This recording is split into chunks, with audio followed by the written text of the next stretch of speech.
আসসালামু আলাইকুম ভাইয়া। আচ্ছা, আমরা আমাদের সেকেন্ড চ্যাপ্টারের মধ্যে মোটামুটি আমাদের হাইড্রা এবং ঘাসফড়িং তোমাদের যতটুকু সম্ভব ভালোভাবে বোঝানো হয়ে গেছে, এবং এটা বেসিক্যালি আমাদের সব কিছু যাতে আমরা বুঝতে পারি এবং আমরা সৃজনশীলে কীভাবে কোন জিনিসটা কোন টপিকটা কীভাবে আনসার করব ওভাবে আমরা সামনে এগোচ্ছি, ঠিক আছে। সো এই চ্যাপ্টারে এখন লাস্টের টপিকটা নিয়ে আলোচনা করব। লাস্টের টপিক কি আমাদের রুই মাছ, তাই না? আচ্ছা, এই রুই মাছটা তুলনামূলক এই যে ঘাসফড়িং যে পড়ে আসছি না, তার থেকে রুই মাছ যথেষ্ট ইজি। বাট রুই মাছের মধ্যে সিলেক্টিভ কিছু জিনিস থেকে প্রায় কোয়েশ্চেন আসে, আবার কিছু জিনিস আসে না। সো যেগুলো আসবে না আমরা ট্রাই করবো কি ওগুলো একটু কম পড়তে, আর বাকিগুলো একটু খুব ভালো করে বোঝার ট্রাই করতে, ঠিক আছে ভাই? ওকে, তাহলে আসি, আর কথা না বাড়াই আমরা আমাদের ক্লাসে চলে আসি। ওকে, ঠিক আছে। আচ্ছা, তাহলে ফার্স্টে কিছু জিনিস আমরা দাগাই দিই। আমরা যখন তোমাকে ফার্স্ট চ্যাপ্টারটা পড়াইছিলাম, মনে আছে আশা করি, একটা শ্রেণীর কথা মনে আছে না? আমরা ভার্টিব্রার মধ্যে একটা শ্রেণী কি ছিল আমাদের? অ্যাক্টিনোপটেরেইজি। আশা করি সবারই মনে আছে অ্যাক্টিনোপটেরেইজি, তাই না? সবার মনে আছে না? এই অ্যাক্টিনোপটেরেইজির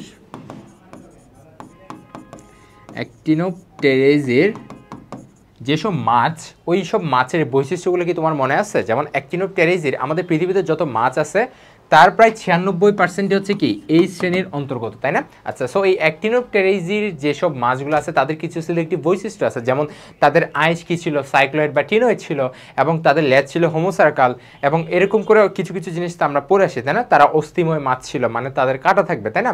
সো এই জিনিসগুলো হচ্ছে আমরা আজকে কোথায় পড়বো? রুই মাছে পড়বো, বিকজ রুই মাছ বা ল্যাভিও রোহিতা হচ্ছে আমাদের জন্য একটা আদর্শ অ্যাক্টিনোপটেরেইজি শ্রেণীর মাছ। এই জন্য তোমার সেকেন্ড চ্যাপ্টারে কিন্তু এটা দেওয়া হয়েছে, ঠিক আছে, আলাদা আলাদা করে বোঝানোর জন্য। এখন আমরা এটা বিস্তারিত পড়বো। তাহলে ভাইয়া কিছু কার্প আছে, ধরো এগুলো তো কার্প জাতীয় মাছ, তাই না?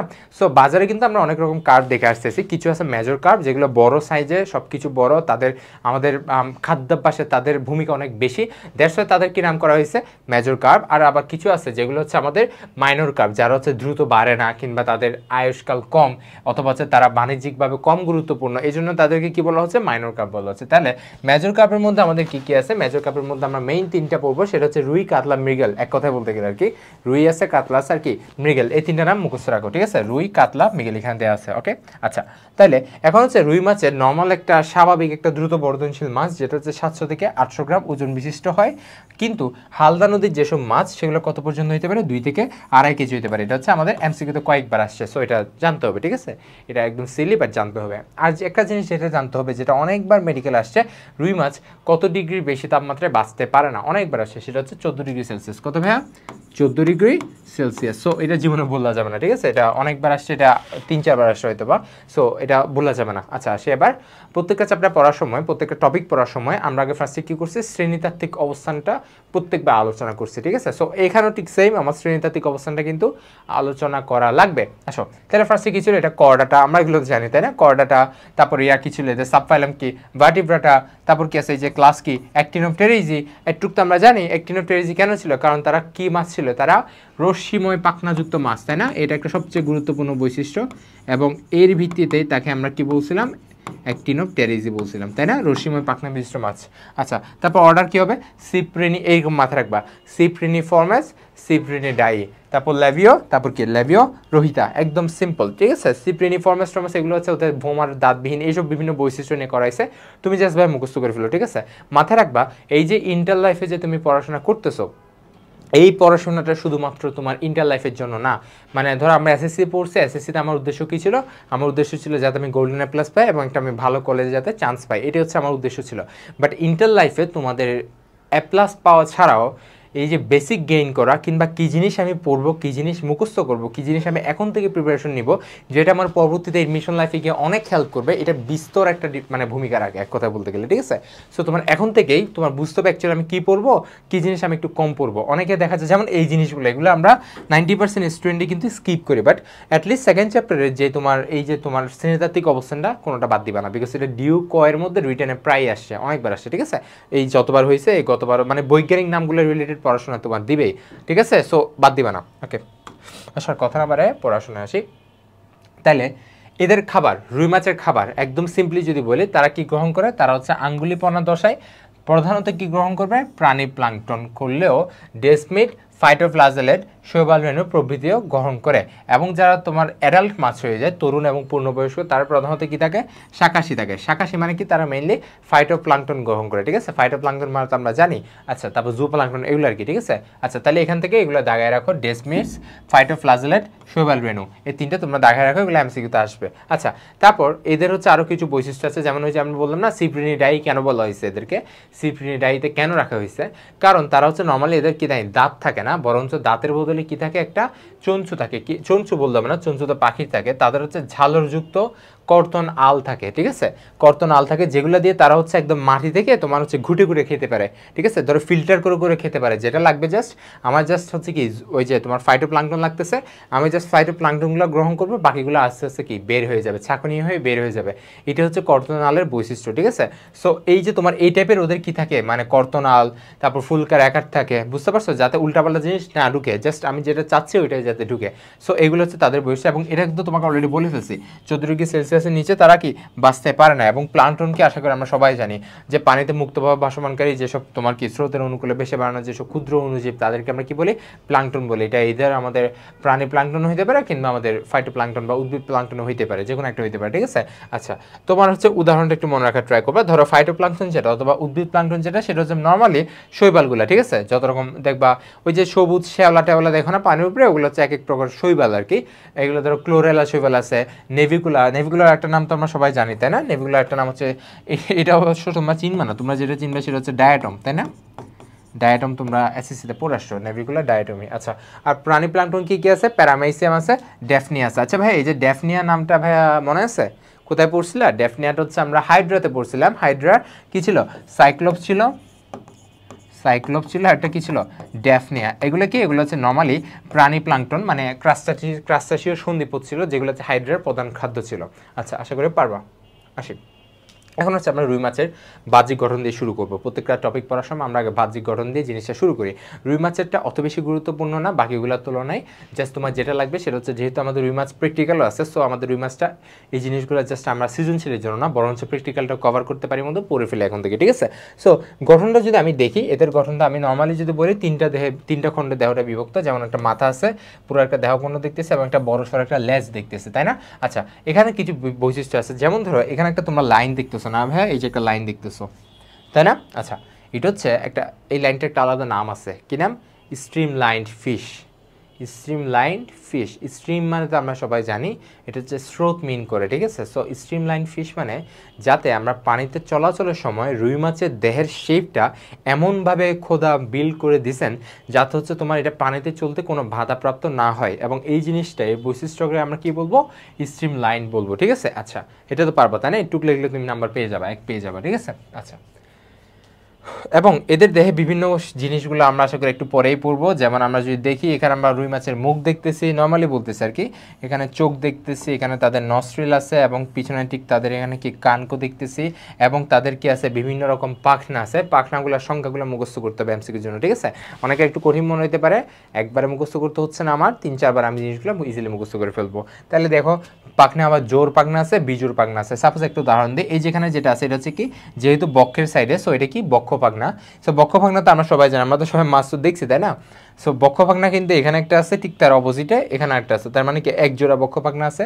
পৃষ্ঠ পাখনা আছে শুধুমাত্র একটা, তাই না। আচ্ছা, তারপর শ্রোণী পাখনা আছে একটা, তাই না। পায়ু পাখনা আছে একটা, তাই না। দেখতেছি আমরা এদিক থেকে তো ওইটাই দেখতেছি, তাই না। কিন্তু যখন আমরা একটু পরে পড়বো জোর পাখনা কি বিজোর পাখনা কোনটা কোনটা, তখন আমরা জিনিসটা ভালো করে বুঝতে পারবো। এবং সবচেয়ে বড় যেটা আমরা রুই মাছের লেজ বলতেছি, সেটা কি পুচ্ছ পাখনাটা, ঠিক আছে, যেটা মেনলি তাদেরকে কি সাঁতার কাটতে সুবিধা করে, পানিতে চলাচলে সুবিধা করতেছে। আচ্ছা, এবার আসে আলাদা আলাদা করে মাথা থেকেও তেমন কিছু পড়তে পারে না, জাস্ট 2-1টা জিনিস পড়বা, সেটা হচ্ছে ম্যাক্সিলারি ভালভেল আছে, তারপর হচ্ছে তাদের কানকো আছে, এই জিনিসগুলো পড়তে হবে। যেমন আসি দেখি, এই যে দেখো, জাস্ট কয়েকটা জিনিস পড়বা। এই যে দেখো, মাথাটা হচ্ছে 4 থেকে 5 ইঞ্চি লম্বা, এটা পড়বো আমরা। আরেকটা যেটা পড়বো সেটা হচ্ছে এই যে এটা, ঊর্ধ্ব চোয়ালের পিঠের দিকে একজোড়া নরম এবং ছোট ম্যাক্সিলারি ভালভেল থাকে। এই যে দেখো, ছোট করে আইসের মতো, এই যে আমাদের যেরকম মাস্টার্স যে বের হয় না মোজ বলে না, মোজ যে বের হয় ওদেরও ঠিক সেম এরকম ম্যাক্সিলারি ভার্ভেল থাকে দুই দিকে, তোমরা হয়তো বা খেয়াল করছো অনেকে। আচ্ছা, তারপর হচ্ছে আমাদের এবং দু চোখের সামনে এক জোড়া কি আছে, নাসারন্ধ্র আছে, এগুলো নর্মাল আমরা জানি। যে জিনিসটা একটু ডিফারেন্ট সেটা হচ্ছে তাদের কর্নিয়াটা। দেখো তাদের কর্নিয়াটা একটা আলাদা একটা আবরণে আবৃত আছে না, এই যে দেখো তাদের কর্নিয়া স্বচ্ছ ত্বকীয় আবরণে আবৃত, এটা জানতে হবে, কারণ তাদের চোখের মধ্যে কোনো পাতা নাই। এটা আমরা লক্ষ্য করলে অনেকে দেখতে পারবো, তাদের চোখের আলাদা কোনো পাতা থাকবে না, জাস্ট তাদের কর্নিয়াটা কি একটা স্বচ্ছ আবরণে আবৃত থাকবে, এটুক লাগবে আমাদের। আচ্ছা, তারপর তাদের আইস তো আমরা সবাই জানি, তাদের আইস হচ্ছে কি সাইক্লোয়েড ধরনের, বাট মাথায় তো কোনো আইস থাকবে না, এটা আমরা জানি। ঠিক আছে, আসি, ঠিক আছে। আচ্ছা, তারপর তোমাকে যেটা পড়তে বলছিলাম সেটা হচ্ছে ব্রাঙ্কিওস্ট্রাকাল পর্দা। এই ব্রাঙ্কিওস্ট্রাকাল পর্দাটার ভাইয়ের কাজ কি, সেটা হচ্ছে অ্যাকচুয়ালি কানকোকে নিয়ন্ত্রণ করে। কানকো তো আমরা সবাই জানি এম করে মাছের কি মাছটা আসলে কি ঠিক আছে নাকি মাছটা অলরেডি পচে গেছে, এটা কিন্তু আমাদের আব্বু আম্মুরা হচ্ছে যখন বাজার করতে যাই তখন, অথবা আমরা তো যাই তখন হচ্ছে আমরা চেক করি অ্যাকচুয়ালি হচ্ছে কি কানকোটা খুলে তোমার কি ফুলকাগুলো আসলে কি পচে গেছে নাকি ঠিক আছে, তার অনুযায়ী হচ্ছে মাছটা অ্যাকচুয়ালি কতটুক ভালো এটা আমরা ডিফাইন করতে পারি। সো এই যে তোমার কানকোর তোমার খোলা বন্ধ হওয়া কিংবা কানকোতে ঢুকতেছে বেরোচ্ছে, এগুলো নিয়ন্ত্রণ করে ব্রাঙ্কিওস্ট্রাকাল পর্দা নামে একটা পর্দা আছে, সেটা হচ্ছে কানকোর ঠিক নিচের কিনারায় থাকবে, এই যে লেখা আছে কানকোর ঠিক নিচের কিনারায় থাকবে। ঠিক আছে, যেটা হচ্ছে কি ফুলকা প্রকোষ্ঠে বড় অর্ধচন্দ্রাকার ছিদ্রটাকে ঢেকে রাখবে। এটা কিন্তু তোমার একটা খুবই গুরুত্বপূর্ণ একটা কাজ আছে। এটা হচ্ছে শ্বসনের যখন পড়বো আমরা, মানে রুই মাছের যখন শ্বসন পড়বো না, তখন জিনিসটা ভালো করে বুঝতে পারবো আর কি। আচ্ছা ভাইয়া আসি, এবার আসি ভাইয়া দেহকাণ্ড অথবা ট্রাঙ্কে। ঠিক আছে, আচ্ছা ট্রাঙ্কের মধ্যে যে জিনিসটা আমার পড়তে হবে তাদের ছিদ্র আর কি। এই দেহের মধ্যে 3 রকম ছিদ্র আছে, ওই যে লাগবে না, পায়ু ছিদ্র, জনন ছিদ্র, রেচন ছিদ্র, এদের হচ্ছে আলাদা 3টা ছিদ্র আছে, যে 3টা দিয়ে 3 কাজ চলে, স্বাভাবিক। আচ্ছা, তাহলে এটা আমরা কীভাবে মাথায় রাখবো, কীভাবে মাথায় রাখবো, আমরা হচ্ছে পাঁজর দিয়ে মাথায় রাখবো। পাঁজর, আমাদের বুকের পাঁজর আছে না, পাঁজর দিয়ে মাথায় রাখবো। প দিয়ে হচ্ছে আমাদের পায়ু ছিদ্র, জ দিয়ে হচ্ছে আমাদের জনন ছিদ্র, তারপর হচ্ছে র দিয়ে হচ্ছে আমাদের কি রেচন ছিদ্র। এই 3টা জিনিস আমরা মাথায় রাখবো। ঠিক আছে, আচ্ছা তাহলে একটু তো পারবো ভাই আমরা না। আচ্ছা, তারপর দেখো আমাদের পার্শ্বরেখা অঙ্গ, এটা হচ্ছে তোমাদের রুই মাছের এক সারি কি দুই দিকে এক সারি কিছু খাত খাত গর্ত আছে, এটা কই আছে জানো, সেটা হচ্ছে রুই মাছের আইসের ঠিক নিচে, মানে রুই মাছের দুই দিকে আইস বরাবর ঠিক নিচে এক সারি ক্ষুদ্র ক্ষুদ্র গর্তের মধ্যে একটা পুরো একটা লাইন আছে, ওই লাইনটাকে বলবো আমরা পার্শ্বরেখা অঙ্গ। কি বলবো, এই যে দেখো খাদ এবং গর্তের সমন্বয়ে মাছের কি পার্শ্বরেখা অঙ্গ বা ল্যাটারাল লাইন অর্গান গঠিত হয়। এটা হচ্ছে মেনলি কি ডিফাইন করে, সেটা হচ্ছে সংবিধি কোষ হিসেবে কাজ করে, যেটা হচ্ছে পানির তরঙ্গ থেকে পানির গুণাগুণ কিংবা তার কোন দিকে যাওয়া লাগবে না লাগবে ওগুলো ওরা কি বের করতে পারে। ঠিক আছে, আচ্ছা মানে পানি থেকে বিভিন্ন রাসায়নিক সংকেত ওরা গ্রহণ করতে পারে পার্শ্বরেখা তন্ত্রের মাধ্যমে। আচ্ছা, এবার আসি রুই মাছের পাখনা। আমরা তো যখন এই মাছটা শুরু করছি তখনই আমরা দেখছি কি রুই মাছ হচ্ছে কি একটা অস্থিময় পাখনা, রশ্মিময় পাখনা বিশিষ্ট মাছ, বা ইংলিশে কি বলে, ইংলিশ কিন্তু লাগবে। ঠিক আছে, ইংলিশ এখন বাদ দিবা না, ফিন রে ফিশ। সো ভাইয়া ফিন রে ফিশ মানে কি তাদের পাখনার মধ্যে কি আছে, রশ্মিময় আছে, তার মানে কাটা কাটাগুলো আর কি। আচ্ছা, তাহলে রুই মাছের যে পাখনাগুলো সেগুলোকে আমরা কি 2 ভাগে ডিভাইডেড করছি, একটা হচ্ছে জোর বিজোড় বা যুগ্ন অযুগ্ন আর কি। আচ্ছা, তাহলে জোরের মধ্যে কি কি আছে, যুগ্নের মধ্যে কি আছে, একটা বক্ষ আছে, একটা কি শ্রোণী আছে, তাই না। শ্রোণী মানে কি পায়ের আগেরটা, তাই না। শ্রোণী মানে আমাদের এই এরিয়াটা, অর্থাৎ আমাদের পেলভিক এরিয়াটা। ঠিক আছে, আমাদের যেখানে হচ্ছে তোমাদের এদিকে 2টা আমরা স্পাইন লক্ষ্য করি, যেটা আমাদের কোমর বলে আর কি কথা বলতে গেলে ওইটাই আর কি। আচ্ছা, তো ওই এরিয়াতে যে আমার কি আছে, যে পাখনাটা আছে ওইটা হচ্ছে 2টা, আর হচ্ছে বক্ষ পাখনা যেটা দেখালাম ওইটা 2টা আছে, আর সবগুলা অযুগ্ন থাকবে। ঠিক আছে, তুমি জাস্ট ভাই হচ্ছে কী করবে জানো, কাজটা পড়বা, কয়টা আছে ওইটা পড়বা। যেমন দেখো বক্ষ পাখনা 16 থেকে 17টা, এবং আরেকটা যেটা পড়বা সেটা হচ্ছে কি, এটা কি করতে সাহায্য করে, এটা হচ্ছে মাছকে পানির গভীর থেকে উপরে নিচে উঠতে সাহায্য করে, এটাই হচ্ছে ওর কাজ, শেষ। আচ্ছা, এরপর আছে শ্রোণী পাখনা, কয়টা আছে এটা পড়বা, জাস্ট হচ্ছে তুমি কয়টা আছে পড়ো, এটা হচ্ছে 9টা আছে না, এই দেখো 9টা আছে, এবং এটা কিসে সাহায্য করে, এটা হচ্ছে মাছকে উপরে নিচের দিকে চলতে এবং ঘুরতে থামতে সাহায্য করে, একটু বললে শেষ, আর কিছু লাগবে না। এবার আসে অযুগ্নতা, অযুগ্নের মধ্যে আছে পৃষ্ঠ পাখনাটা একটু লম্বা, সো এটা হচ্ছে তোমার 15 থেকে 16টা পাখনা থাকবে এখানে, এবং এই পাখনাটা হচ্ছে স্বাভাবিক যেহেতু মাঝখানে আছে, সো এটা কি করবে, মাছকে এই দেখো এটা হঠাৎ ঘুরতে এবং কি থেমে যেতে সাহায্য করে। আরেকটা কাজ আছে সেটা হচ্ছে মাছকে উল্টে যাওয়া প্রতিরোধ করে, কি বলে, উল্টে যাওয়া, যাতে মাছটা উল্টে না যায়, উল্টে যাওয়া প্রতিরোধ করে। ওকে, উল্টে যাওয়া প্রতিরোধ করে। ঠিক আছে, আচ্ছা এবার আসি পায়ু পাখনা। পায়ু পাখনা তাহলে কি করবে, দেখো পায়ু পাখনা হচ্ছে অনেক কম, মাত্র 7টা, যেরকম মাত্র 7টা আছে। ঠিক আছে, এটা হচ্ছে জাস্ট যখন মাছ সাঁতার কাটে তখন মাছকে হচ্ছে স্থিত রাখে, আর কোনো কাজ নেই, জাস্ট মাছ যখন সাঁতার কাটবে তখন তাকে ফিক্সড রাখবে, আর কোনো কাজ নেই। ঠিক আছে, আচ্ছা তারপর আসি পুচ্ছ পাখনা। পুচ্ছ পাখনা সবচেয়ে বড়, যার হচ্ছে 19টা থাকবে, এই দেখো 19টা পাখনা রশ্মি থাকবে, এবং এটি হচ্ছে মাছকে কি মাছের প্রধান কি চলনাঙ্গ হিসেবে কাজ করে আর কি, এক কথা বলতে গেলে মাছের প্রধান চলনাঙ্গকে পুচ্ছ পাখনাটা। ঠিক আছে, আচ্ছা তাহলে এবার আসি মাছের লেজে। আচ্ছা, লেজটা আমি তোমাকে অলরেডি বলে ফেলছি। রুই মাছের লেজটা হচ্ছে কীরকম, আমরা জানি লেজ 3 রকম ছিল, তাই না ভাইয়া? একটা হচ্ছে আমাদের এরকম থেকে এরকম ছিল, তাই না? এটা কী ছিল? এটা হচ্ছে আমাদের হেটেরো সার্কেল ছিল, অর্থাৎ মাছের যে লেজের যে 2টা পার্ট আছে, অর্থাৎ হচ্ছে শীর্ষ এবং কি নিচের পার্টটা, এই 2টা পার্ট হচ্ছে সমান থাকে না, একই তলে, মানে একই সমান থাকবে না, তাহলে কি হেটেরো সার্কেল, ঠিক আছে? আর দুইটাই যদি আমাদের সেম হয়, দুইটাই যদি আমাদের এরকম একটা ফিশ হয় যেটা হচ্ছে দুই দিকে সেম থাকবে, তাকে আমরা কি বলবো? হোমো সার্কেল বলবো, তাই না? অর্থাৎ লেজের যে 2টা অংশ সেটা যদি সেম হয় তাহলে কি বলবো? হোমো সার্কেল বলবো। আর একটা আছে ডাইফি সার্কেল, তাই না? এরকম করে হচ্ছে এই যে 2টা পার্টটা একটা পিণ্ড ফর্ম করছে। সো এটা হচ্ছে কাদের ক্ষেত্রে থাকে ডাইফি সার্কেল, মনে আছে? সার্কোপটেরিজি, তাই না? যারা সার্কোপটেরিজি শ্রেণীভুক্ত তাদের ক্ষেত্রে এটা থাকে, সার্কোপটেরিজি, ঠিক আছে? সার্কোপটেরিজি, ঠিক আছে? আচ্ছা, বুঝতে পারছি তো? ওকে, এবার আসি আমরা আইসে। আইসটা কিন্তু ক্ষয়ের জন্য গুরুত্বপূর্ণ। আমি আবার রিপিট করতেছি, রুই মাছের আইস ক্ষয়ের জন্য গুরুত্বপূর্ণ। অথবা বাৎসরিক যে বৃদ্ধি রেখা, এটা বলতে কি বুঝো, এরকম করে তোমাকে দিবে, অথবা তোমাকে বলবে সার্কুলি ব্যাখ্যা করো, রুই মাছের সার্কুলি জিনিসটা ব্যাখ্যা করো, এটা অ্যাকচুয়ালি কি, এটা ব্যাখ্যা করো। সো তুমি তিনটাই কিন্তু সেম আনসার, এক কথা বলতে গেলে। আইস তো আমরা জানি, আইস হচ্ছে তোমার কি নর্মালি তো কীরকম, তো আমরা জানি রুই মাছের আইসটা কি সাইক্লোইড ধরনের আইস, তাই না? সো ওই আইসের কিন্তু আরও বহুত কিছু কাহিনী আছে, সো এগুলো একটু পড়তে হবে আমাদের। দেখো, রুই মাছের আইসে এই যে দেখো কিছু জিনিস আছে, এই যে দেখো রুই মাছের আইসটা কেন্দ্রের যে লালচে রং জনন ঋতুতে আরও গাঢ় এবং কি উজ্জ্বল হয়ে আসে। তারপর হচ্ছে দেখো পৃষ্ঠদেশের রং কী হইতে পারে? লালচে সবুজ রঙে হইতে পারে। আচ্ছা, একটু বললে হবে, তোমার হচ্ছে মেইন জিনিসটা লাগে হচ্ছে এই যেটা জনন ঋতুর এটা। অর্থাৎ দেখবা রুই মাছ যখন তোমরা কিনবা, রুই মাছ যখন একটা বার্মিস রুই মাছ আছে, সেটা যখন আমরা কিনি, মানে দেশীয়টার থেকে তো বার্মিসের দামও বেশি প্লাস স্বাদও বেশি। সো যখন এটা আমরা কিনি তখন হচ্ছে অ্যাকচুয়ালি তার কি মানে মাছটা কতটুক বয়স হয়েছে এটা কিন্তু আমরা দেখতে পারি রুই মাছের আইস দেখে। বুঝতে পারছো কেমনে? সেটা হচ্ছে দেখবা এটা হচ্ছে আব্বুরা করে থাকে, দেখতেছো তোমরা হয়তো বা জানো। সেটা হচ্ছে কী করে ওনারা, ওটা হচ্ছে তোমার মাছের যে আইসগুলো আছে ওগুলো অ্যাকচুয়ালি ওরা দেখে যে এখানে মাঝখানে কটুক লাল হয়েছে, যত বেশি লাল হয়েছে তত মিন্স করে যে মাছটা হচ্ছে কি একটা ধরো মা মাছ, এটা ইনক্লুড করে, অথবা ধরো মাছটা যথেষ্ট বয়স হয়েছে এটা ইনক্লুড করে, ঠিক আছে? সো এগুলো দেখে আমরা বুঝতে পারবো। পরবর্তী স্লাইড এটা পড়লে তোমরা জিনিসটা ভালো করে বুঝতে পারবা, ঠিক আছে? দেখো এটা পড়ো, তোমরা জাস্ট এগুলো রিডিং দিয়ে পড়ে ফেলবা। সাপোজ ধরো আইস কি দিয়ে গঠিত হয়? আইস হচ্ছে কোলাজেন দিয়ে তৈরি হয়, চুন অথবা কোলাজেন, ঠিক আছে না? চুন তো আমরা জানি যত শক্ত পদার্থ আমাদের দেহের মধ্যে কিংবা প্রাণীদের দেহের মধ্যে সব কিছু বেশিরভাগই ক্যালসিফাইড মানে কি যেখানে ক্যালসিয়াম আছে বা চুন আছে, ঠিক আছে? আচ্ছা, চুন অথবা কোলাজেন দিয়ে তৈরি, চুন এবং কোলাজেন দিয়ে কি তৈরি? আমাদের আইসগুলো তৈরি, রুই মাছের আইসগুলো তৈরি। সো এটা হচ্ছে একটা আইস, তাই না? এখানে আমরা কিছু অংশ দেখতেছি, যেমন আমরা দেখতেছি এখানে ধরো নর্মালি যে কালো কালো যত রেখা দেখতেছি, এই যে কালো কালো যাই দেখতেছি না কেন, এগুলো সবগুলোকে কি বলা হয় জানো? সার্কুলি। এই যে দেখো সার্কুলি, ঠিক আছে? আচ্ছা, সার্কুলির মধ্যে স্পেসিফিক কিছু আবার লাল করে দিছে দেখতেছি, তাই না? এই যে লাল করে দিছে, এই যে এখানে একটা লাল করে দিছে, এরকম করে লাল করে দিছে। সো এই লালগুলোকে আবার কি বলতেছি? এনুলাস, ঠিক আছে? কি বলতেছি? এনুলাস। এনুলাস 1 হচ্ছে সবার ভিতরেরটা, তার থেকে একটু দূরে গেছে এটা এনুলাস 2, তার থেকে একটু দূরে গেছে এটা এনুলাস 3। তাহলে আমরা কি দেখতেছি? সার্কুলি দেখতেছি এবং কি দেখতেছি? এনুলাস দেখতেছি, এবং একদম কেন্দ্রের যে অংশ তাকে আমরা কি বলতেছি? ফোকাস বলতেছি, ঠিক আছে? আচ্ছা, তাহলে আর বাকিগুলো লাগবে না, এইটুক দিয়ে আমরা বুঝতে পারবো। তাহলে জিনিসগুলো কি দেখো, কেন্দ্রকে তো ফোকাস বা নিউক্লিয়াস বলতেছি, পারবো। আচ্ছা, তারপর দেখো সার্কুলি কি? আচ্ছা, এই যে ফোকাসকে কেন্দ্র করে যে বৃত্তাকার যে আমরা এই যে দেখো ফোকাসকে কেন্দ্র করে এককেন্দ্রিক যে বৃত্তাকার আলের মতো কতগুলো রেখা দেখতেছি তাদেরকে আমরা কি বলতেছি? সার্কুলি বলতেছি। এই সার্কুলি থেকে আমরা কি ডিফাইন করতে পারি? বাৎসরিক বৃদ্ধি রেখা বা এনুলিগুলা বের করতে পারি। অর্থাৎ সার্কুলিগুলার একটা নির্দিষ্ট রেখাটাকে আমি ধরে নিই, ওটার কি বলতেছি? এনুলাস 1 বলতেছি, এনুলাস 2 বলতেছি, এনুলাস 3 বলতেছি।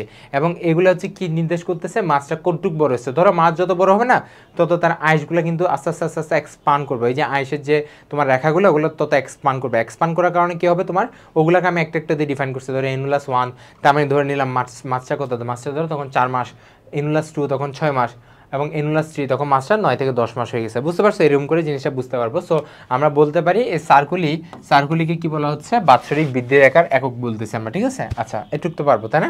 আচ্ছা, এখন একটা জিনিস পড়তে হবে, মাছের যে আইস, অর্থাৎ বলতে গেলে মাছ আর কি, মাছ কখন বৃদ্ধিপ্রাপ্ত হয় সেটা হচ্ছে একটা তো আমরা জানি সবাই, খাবার যখন বেশি পাবে। খাবার কখন বেশি পাবে? নর্মালি গ্রীষ্মকালে খাবার বেশি পায়। এখানে কি দিছে দেখো, বসন্ত এবং গ্রীষ্মকালে, অর্থাৎ বসন্ত এবং তারপরে যে গ্রীষ্ম আছে এই দুই টাইমে হচ্ছে কি মাছের আইসে সবচেয়ে বেশি বৃদ্ধি ঘটে, ঠিক আছে? আচ্ছা, এখন মাছের বাকি অংশগুলো তুমি এটা পড়তে পারো, নাও পড়তে পারো, ঠিক আছে? জাস্ট একটু দু একটা জিনিস পড়ে রাখো, কারণ এটা এমসিকিউর জন্য লাগবে। আচ্ছা দেখো, অজ্ঞক্ষেত্র বা অ্যান্টেরিয়র পার্টটা, এই যেটা অ্যান্টেরিয়র পার্টটা, এটা কী দিয়ে নির্মিত? সেটা হচ্ছে আমাদের লাগবে তন্তুময় জোড়ক টিস্যু নির্মিত সম্মুখভাগ যা ডার্মিসের পকেটে প্রবিষ্ট থাকে। আচ্ছা, ডার্মিসটা কি? ধরো ডার্মিস মানে আমরা জানি চামড়া মিন করে আর কি, চামড়ার ভিতরে লেয়ারটা। সো আঁশ কোথায় থাকে? আঁশ হচ্ছে ধরো একটা ডার্মিসের একটা পকেট, ওই পকেটের মধ্যে আঁশটা ঢুকানো থাকে, এটাই হচ্ছে বোঝা যাচ্ছে, ঠিক আছে? আচ্ছা, আর কিছু বুঝতে হবে না এখান থেকে। এবং পশ্চাৎ যে ক্ষেত্রটা অর্থাৎ নিচের পার্টটা, এই নিচের পার্টটা হচ্ছে আমাদের কি ডেন্টি নির্মিত পশ্চাৎ ভাগ, ঠিক আছে? এই ডেন্টি নির্মিত পশ্চাৎ ভাগটা দেখো না পিছনের দিকে এরকম করে উন্মুক্ত হয়ে থাকে, অর্থাৎ রুই মাছের ধরো এরকম করে, রুই মাছটা ছিল না, রুই মাছের আঁশ আমরা এম করে করে আঁকতাম না আগে ছোটোবেলায়, এম করে আঁকতাম না, এম করে আঁকতাম না। সো এই যে পিছনের ভাগটা হচ্ছে কি বের হয়ে থাকে, আর সামনের ভাগটা ডার্মিসের পকেটের মধ্যে ঢুকানো থাকে, এটাই বোঝা যাচ্ছে, ঠিক আছে? আচ্ছা, আর আশা করি তোমরা বাকিগুলো পারবা, ঠিক আছে? আর তেমন কিছু লাগবে না, যেগুলো লাগবে আমি শুধু ওগুলোই পড়াচ্ছি, ঠিক আছে? যেগুলো লাগবে না আমি চলে সবই পড়াচ্ছি, দু একটা জিনিস একটু কম পড়াচ্ছি আর কি বলতে গেলে। আচ্ছা, তারপর আসি এখন মেইন টপিকগুলোতে ঢুকতেছে। এখন আসি আমরা রুই মাছের রক্ত সংবহনতন্ত্র, এটা হচ্ছে 3Sটা দিলাম, এটা হচ্ছে খুবই গুরুত্বপূর্ণ।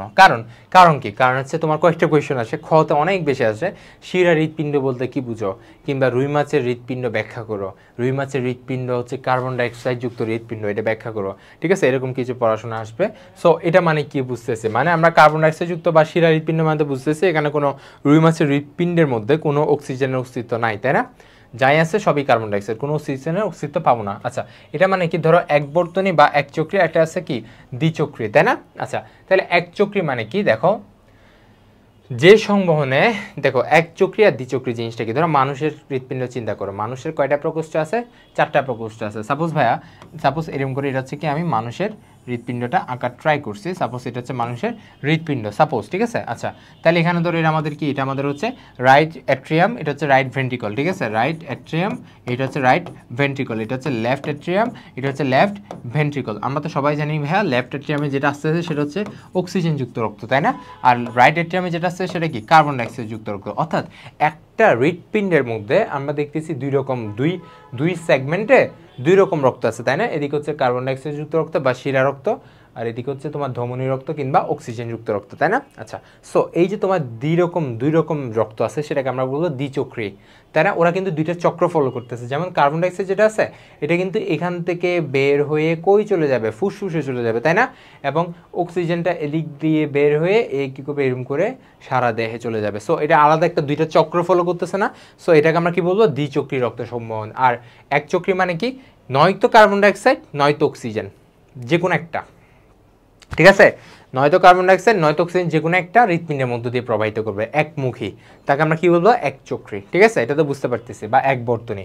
আচ্ছা, ঠিক আছে? আচ্ছা, তো রুই মাছেরটা তো আমরা ইজিলি বুঝতে পারতেছি, রুই মাছ যেহেতু একটু অনুন্নত, সো রুই মাছে কি হবে? এক চক্রী হবে, সিম্পল। আচ্ছা, এবার আসি রক্ত সংবহনতন্ত্রের উপাদান কি কি আছে রুই মাছের মধ্যে। ফার্স্ট আসি রক্ততে। রক্তের মধ্যে কিছু কাহিনী আছে, যেমন লোহিত রক্তকণিকা, কিছু কাহিনী আছে। যেমন আমরা কি জানি, লোহিত রক্তকণিকা নর্মাল মানুষ কিংবা সবার ক্ষেত্রে হচ্ছে লোহিত রক্তকণিকা নিউক্লিয়াস বিহীন, বাট এদের ক্ষেত্রে নিউক্লিয়াস যুক্ত, এটা লাগবে, ঠিক আছে? এবং তাদের শ্বেত রক্তকণিকা আছে, সেটা একটু ডিফারেন্ট, দেখো তাদের শেপটা একটু ডিফারেন্ট আর কি। দেখো তাহলে রুই মাছের রক্ত, আমরা তো রুই মাছের রক্তের কালার জিজ্ঞেস করলে সবাই তো পারবো, তাই না? রুই মাছের রক্ত কি? লাল বর্ণের, কারণ এটা করডাটার মধ্যেই তো আছে, সো এটার বর্ণ কি হবে? লাল বর্ণেই হবে, ঠিক আছে? একটু তো আমরা জানি, কিন্তু একটু ঝামেলা হইলো গিয়ে এদের যে রক্তকণিকার মধ্যে কি কি আছে? এদের অনুচক্রিকা থাকে না। কি কি আছে? লোহিত রক্তকণিকা আছে, আরেকটা কি আছে? শ্বেত রক্তকণিকা আছে। সো লোহিত রক্তকণিকার শেপ কিরকম? লোহিত রক্তকণিকা হচ্ছে নিউক্লিয়াস যুক্ত। দেখো লোহিত রক্তকণিকা মানুষের যেটা, সেটা কি ছিল? এমন আছে না, দ্বি অবতল। এই দ্বি অবতল হওয়ার, এই আমাদের সৃষ্টিকর্তা যে আমাদের দ্বি অবতল দিছে তারও কিন্তু কারণ আছে, ঠিক আছে?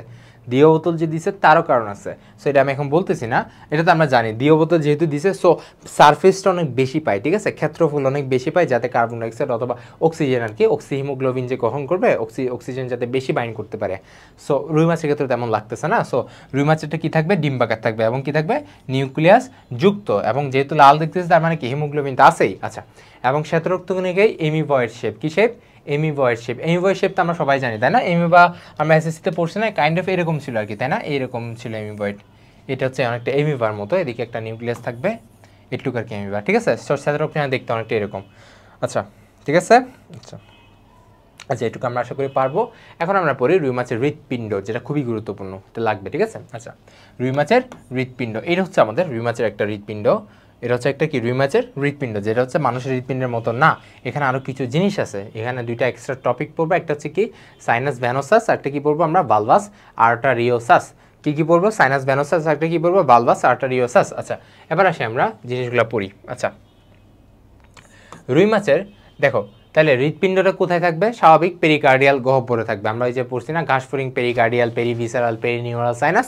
সো এখানেও পেরিকার্ডিয়াল সাইনাস বা পেরিকার্ডিয়াল ক্যাভিটি সেম জিনিস, ঠিক আছে? সো পেরিকার্ডিয়াল গহ্বরের মধ্যে কি থাকবে? হৃৎপিণ্ডটা থাকবে। আচ্ছা, এটার আবরণ যেটা সেটা মানুষের মধ্যে কি দিয়ে আবৃত? পেরিকার্ডিয়াম দিয়ে আছে, এখানে যে পেরিকার্ডিয়াম দিয়ে আবৃত থাকবে, ঠিক আছে? আচ্ছা, তারপর দেখো এদের হচ্ছে কি থাকে, এদের আমরা নর্মালি এরা কয় প্রকোষ্ঠ বিশিষ্ট? 2 প্রকোষ্ঠ বিশিষ্ট। আচ্ছা দেখো এখানে হচ্ছে জাস্ট একটা অ্যাট্রিয়াম থাকবে আর এখানে একটা কি আছে? ভেন্ট্রিকল আছে। তাহলে কয় প্রকোষ্ঠ বিশিষ্ট? 2 প্রকোষ্ঠ বিশিষ্ট, ঠিক আছে? এছাড়াও একটা উপপ্রকোষ্ঠ আছে যার নাম কি? সাইনাস ভ্যানোসাস থাকবে। এই যে দেখো সাইনাস ভ্যানোসাস, এটার কি একটা উপপ্রকোষ্ঠ। এখন তোমরা জিজ্ঞেস করতে পারো ভাইয়া সাইনাস ভ্যানোসাস নামটা কোত্থেকে আসলো, তাই না? আচ্ছা, সাইনাস মানে তো আমরা জানি, তাই না? সাইনাস মানে কি? সাইনাস মানে একটা ফাঁকা, মানে ধরো একটা ফাঁকা নালী ধরে নাও, ঠিক আছে? ফাঁকা একটা নালী, এটা হচ্ছে সাইনাস, ওই ফাঁকা স্থানটা হচ্ছে সাইনাস। আর ভ্যানোসাস মানে কি? ভ্যানোসাস মানে ভেনের সাথে অবভিয়াসলি রিলেটেড, তাই না?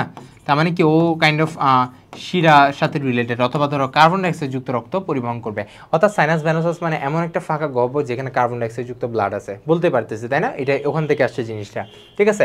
তার মানে আমি তোমাকে কি বলছি, রুই মাছের যে হৃৎপিণ্ড সেটা কি? শিরা হৃৎপিণ্ড। অর্থাৎ রুই মাছের যে তোমার রক্ত সংবহন তন্ত্র হয় সেটা হচ্ছে বেসিক্যালি এরকম হয়, এইখান থেকে আসবে, এইদিকে যাবে, এদিক থেকে এরকম করে বালভাস আর্টেরিয়াস হয়ে বের হয়ে যাবে, তাই না? আচ্ছা, সো এই পুরা পথে তারা শুধুমাত্র কার্বন ডাইঅক্সাইড যুক্ত রক্তই পরিবহন করে।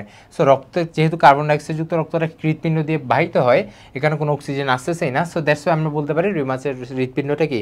শিরা হৃৎপিণ্ড, ঠিক আছে? আচ্ছা, তাহলে প্রকোষ্ঠগুলো তো চিনছো, তাই না? কি কি আছে? সাইনাস ভ্যানোসাস আছে, সাইনাস ভ্যানোসাসের পরে অ্যাট্রিয়াম আছে, অ্যাট্রিয়ামের পরে অ্যাট্রিওভেন্ট্রিকুলার একটা কপাটিকা আছে না? কপাটিকা তো নিয়ন্ত্রণ করবে সব কিছু, যেরকম আমাদের বাইকাসপিড ট্রাইকাসপিড কপাটিকা আছে মানুষের, সো এরকম আর কি। তারপর এখানে একটা কপাটিকা আছে, কপাটিকার পরে হচ্ছে আমাদের এখানে একটা কপাটিকা আছে, কপাটিকার পর হচ্ছে ভেন্ট্রিকলে যাবে, ভেন্ট্রিকল থেকে কোথায় যাবে? বালভাস আর্টারিওসাসে যাবে, ঠিক আছে? বালভাস মানে ফাঁকা একটু ফেপে যাবে, ঠিক আছে? স্ফীত অংশ, ঠিক আছে? আর আর্টারিওসাস মানে হচ্ছে কি? ভেন্ট্রাল অ্যাওর্টা, মানে এই যে ভেন্ট্রাল অ্যাওর্টা যেটা আছে তার সম্মুখ ভাগে একটু স্ফীত হয়ে যায়। এই যে দেখো ভেন্ট্রাল অ্যাওর্টা তো এদিকে উঠে গেছে, তাই না? এদিকে উঠে গেছে। সো তার সম্মুখ ভাগে অর্থাৎ নিচের ভাগে যে একটা স্ফীত অংশ তাকে আমরা কি বলবো? বালভাস আর্টারিওসাস। এই জন্য নামগুলো এইভাবে করে আসছে, ঠিক আছে? আশা করি বুঝতে পারছো।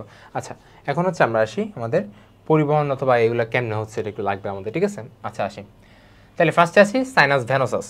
অর্থাৎ আমরা কোনটা বোঝাচ্ছি? সাইনাস ভ্যানোসাস হচ্ছে এটা। এটা হচ্ছে ধরো চিত্রটাকে উল্টাই দিছে, দেখো চিত্রটাকে উল্টাই দিছে আর কিছু না, ঠিক আছে? তাহলে ফার্স্টে আসতেছে কি? রক্ত ফার্স্টে কোথায় আসবে?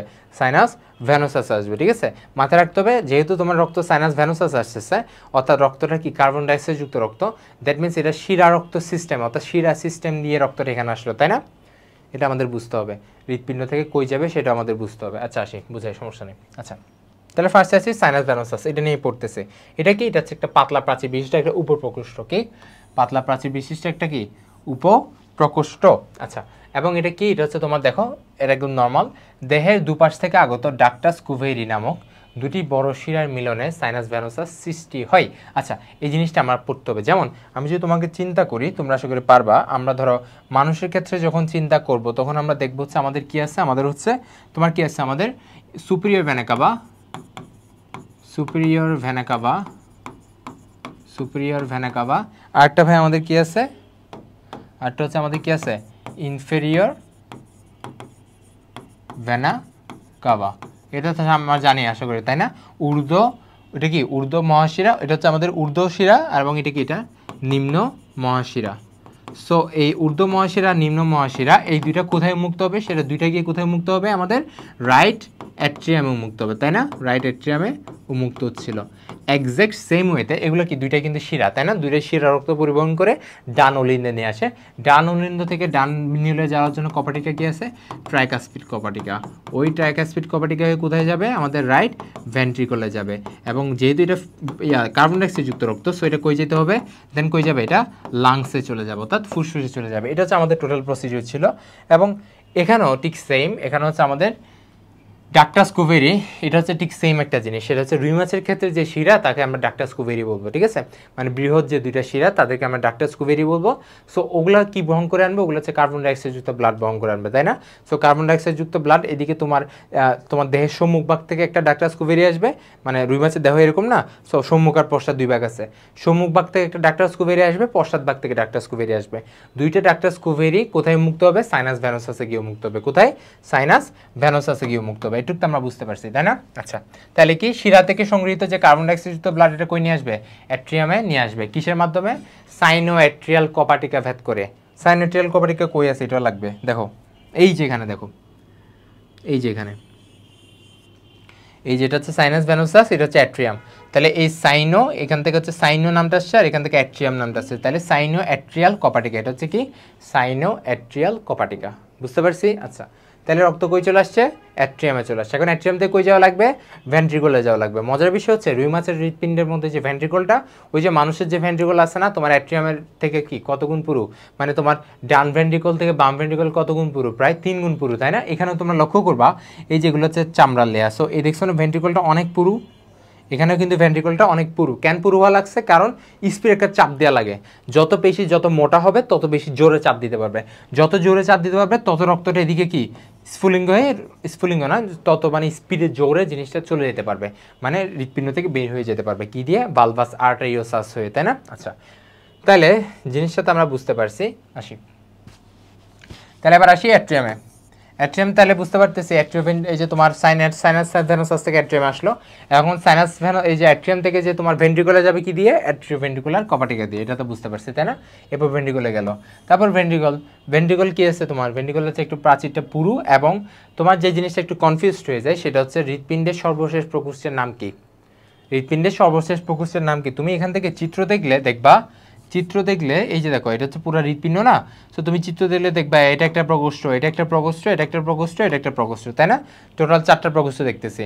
সো আমরা কমন সেন্স অ্যাপ্লাই করলে, যেহেতু ব্লাড এদিক থেকে যাচ্ছে, এদিক থেকে গিয়ে এদিকে বের হচ্ছে, সো আমরা ইজিলি বলে দেবো কি প্রকোষ্ঠ তোমার শেষেরটা কোনটা? বালভাস আর্টেরিওসাস, তাই না? এটা বলতে পারি, কিন্তু অ্যাকচুয়ালি এটা ট্রু না। তোমার শেষের কপাটিকার নাম কি? শেষের যে প্রকোষ্ঠটার নাম কি? আমাদের ভেন্ট্রিকল। কি নাম? ভেন্ট্রিকল। অর্থাৎ এটাকে হচ্ছে তারা কি সর্বশেষ প্রকোষ্ঠ হিসেবে আলোচনা করছে, মানে এটাকে সর্বশেষ প্রকোষ্ঠ বলতে চাচ্ছে। তারপর যে ভালভাস আর্টেরিওসাস, এটা কিন্তু কোনো প্রকোষ্ঠ না, এটা জাস্ট একটা কি স্ফীত অংশ। এটা কি একটা স্ফীত অংশ, এটা কি একটা স্ফীত অংশ। কিসের স্ফীত অংশ? ভেন্ট্রাল অ্যাওর্টার। এই যে দেখো এখানে লেখা আছে, দেখছো? Ventral aorta. ভেন্ট্রাল অ্যাওর্টাটা নিচের দিকে এসে স্ফীত হয়েছে, দ্যাটস ওয়াই কি বলা হচ্ছে ভেন্ট্রাল অ্যাওর্টার একটা জাস্ট স্ফীত অংশ। ঠিক আছে? ওকে, আশা করি পারবা। ঠিক আছে? ওকে, তাহলে একটু তো বুঝতে পারছি আমরা মোটামুটি কোনটা, মানে হৃৎপিণ্ড শেপটা কীরকম, দেখতে কীরকম, মানে রুই মাছের ক্ষেত্রে আর কি। আচ্ছা, তারপর আসি আমরা আমাদের পরের স্লাইডে। আচ্ছা, হৃৎপিণ্ডের মাধ্যমে এখন কি রক্ত সংবহনটা কীভাবে হচ্ছে? যে তোমার এতক্ষণ ধরে বকবক করে আসলাম না, ভেনাস হার্ট কেন, ভেনাস হার্ট কেন বলা হচ্ছে রুই মাছের হৃৎপিণ্ডকে, বা শিরা হৃৎপিণ্ড কেন বলা হচ্ছে, কিংবা আমরা দেখতেছি একচক্রী কেন বলা হচ্ছে। একচক্রীটা তো আশা করি পারবা, কারণ দেখতেছি সাইনাস ভেনোসাস থেকে অ্যাট্রিয়াম, অ্যাট্রিয়াম থেকে ভেন্ট্রিকল, ভেন্ট্রিকল থেকে ভালভাস আর্টেরিওসাস, আর ভালভাস আর্টেরিওসাস থেকে ভেন্ট্রাল অ্যাওর্টা হয়ে চলে যাচ্ছে। পুরা পথের মধ্যে সে কি শুধুমাত্র কার্বন ডাইঅক্সাইড যুক্ত রক্তে পরিবহন করতেছে। দ্যাটস ওয়াই তাকে আমরা কি বলতেছি? আমরা কি বলতেছি? একচক্রীর পরিবহন বলতেছি। আর ভেনাস হার্ট কেন বলতেছি? কারণ পুরা পথ জুড়ে সে কি পরিবহন করছে? কার্বন ডাইঅক্সাইড পরিবহন করছে, এই জন্য। আচ্ছা, আসি এই যে এটা তুমি আশা করি ব্যাখ্যা করতে পারবে, একচক্রী কেন, ভেনাস হার্ট কেন, বা শিরা হৃৎপিণ্ড কেন, পারবা না? আচ্ছা, এবার আসি পুরো প্রসিডিউরটা একটু বুঝাই, তাহলে কি হয়। আচ্ছা, আমরা জানি ফুলকা থেকে, মানে বাইর থেকে যে পানি আসে না ফুলকা দিয়ে, মানে বাইর থেকে যে পানি ঢুকতেছে, সো ওগুলা ফুলকাকে যখন ভিজাই তখনই ওখানে অক্সিজেনটা আসে, তাই না? পানিতে যে দ্রবীভূত অক্সিজেন ওইটা হচ্ছে ফুলকা নিচ্ছে। আচ্ছা, তাহলে ফুলকাই হচ্ছে কি অক্সিজেন প্রোভাইডার, এক কথা বলতে গেলে। মানে ফুলকার ওখানে হচ্ছে, ফুলকাটা কিসের মতো কাজ করবে? অর্থাৎ আমরা তো এটা সবাই জানি, ফুলকা আমাদের যে ফুসফুস আছে না, সো এক্স্যাক্ট মাছের ক্ষেত্রে ফুলকা হচ্ছে সেম কাজ করবে। যেমন আমাদের ফুসফুস অক্সিজেনটাকে নিয়ে আসতেছে, এখানে ফুলকাটা কি পানির মাধ্যমে পানিতে যে দ্রবীভূত যে অক্সিজেন আছে এটাকে নিয়ে আসতেছে, তাই না? আচ্ছা, তাহলে এখন কি হবে? হৃৎপিণ্ড থেকে কার্বন ডাইঅক্সাইড সমৃদ্ধ রক্ত একমুখী প্রবাহে অক্সিজেন সমৃদ্ধ হওয়ার জন্য ফুলকা প্রেরিত হয়। বুঝতে পারছো? আচ্ছা, এবং ফুলকা থেকে সারা দেহে হয়ে আবার হৃৎপিণ্ডে ফিরে আসে। এটা হচ্ছে টোটাল জিনিসটা। এটা বুঝতে পারলে আমরা অনেক কিছু বুঝে যাব। তাহলে একদম সিম্পলি বলতে গেলে কি হবে, যেহেতু হৃৎপিণ্ড দিয়ে ব্লাডটা যাচ্ছে, ওইটার একটাই উদ্দেশ্য, সেটা কি? একটা উদ্দেশ্য বলো তো আমাকে, জাস্ট যাচ্ছে কেন একটা উদ্দেশ্য বলো, সেটা হচ্ছে কি রক্তের যে প্রবাহ এটার গতি বাড়ানো, আর কোনো কাজ নাই। বুঝতে পারছো? মানে কিসের মতো কাজ করে হৃৎপিণ্ড? পাম্পের মতো কাজ করে, জাস্ট পাম্প করে, যাতে ব্লাডটা কই যেতে পারে? ফুলকা যেতে পারে, তাই না? ফুলকা যেতে পারে। সো এখন কি হইলো, হৃৎপিণ্ডে দিয়ে যে কার্বন ডাইঅক্সাইড যুক্ত ব্লাড কই গেল? ফুলকায় চলে যাবে কিসের মাধ্যমে ভেন্ট্রাল অ্যাওর্টা হয়ে, ঠিক আছে। আচ্ছা তাহলে ফুলকায় গেল, এখন ফুলকায় যাওয়ার পর সেটা কী হবে, কার্বন ডাইঅক্সাইড যুক্ত রক্তটা তোমার ফুলকার মধ্যে ব্যাপন প্রক্রিয়ার মাধ্যমে কার্বন ডাইঅক্সাইডটাকে পানিতে বের করে দিবে, এবং পানিতে যে অক্সিজেন আছে ওইটা হচ্ছে কি ফুলকা দিয়ে হচ্ছে কি রক্তের মধ্যে চলে আসবে, তাহলে রক্তটা কী হয়ে গেলো, অক্সিজেন যুক্ত হয়ে গেল। এখন ওই অক্সিজেন যুক্ত রক্তটা কোথায় চলে যাবে, তোমাদের সারা দেহে পরিবাহিত হবে, ঠিক আছে। অক্সিজেনযুক্ত রক্তটা কি সারা দেহে পরিবাহিত হবে।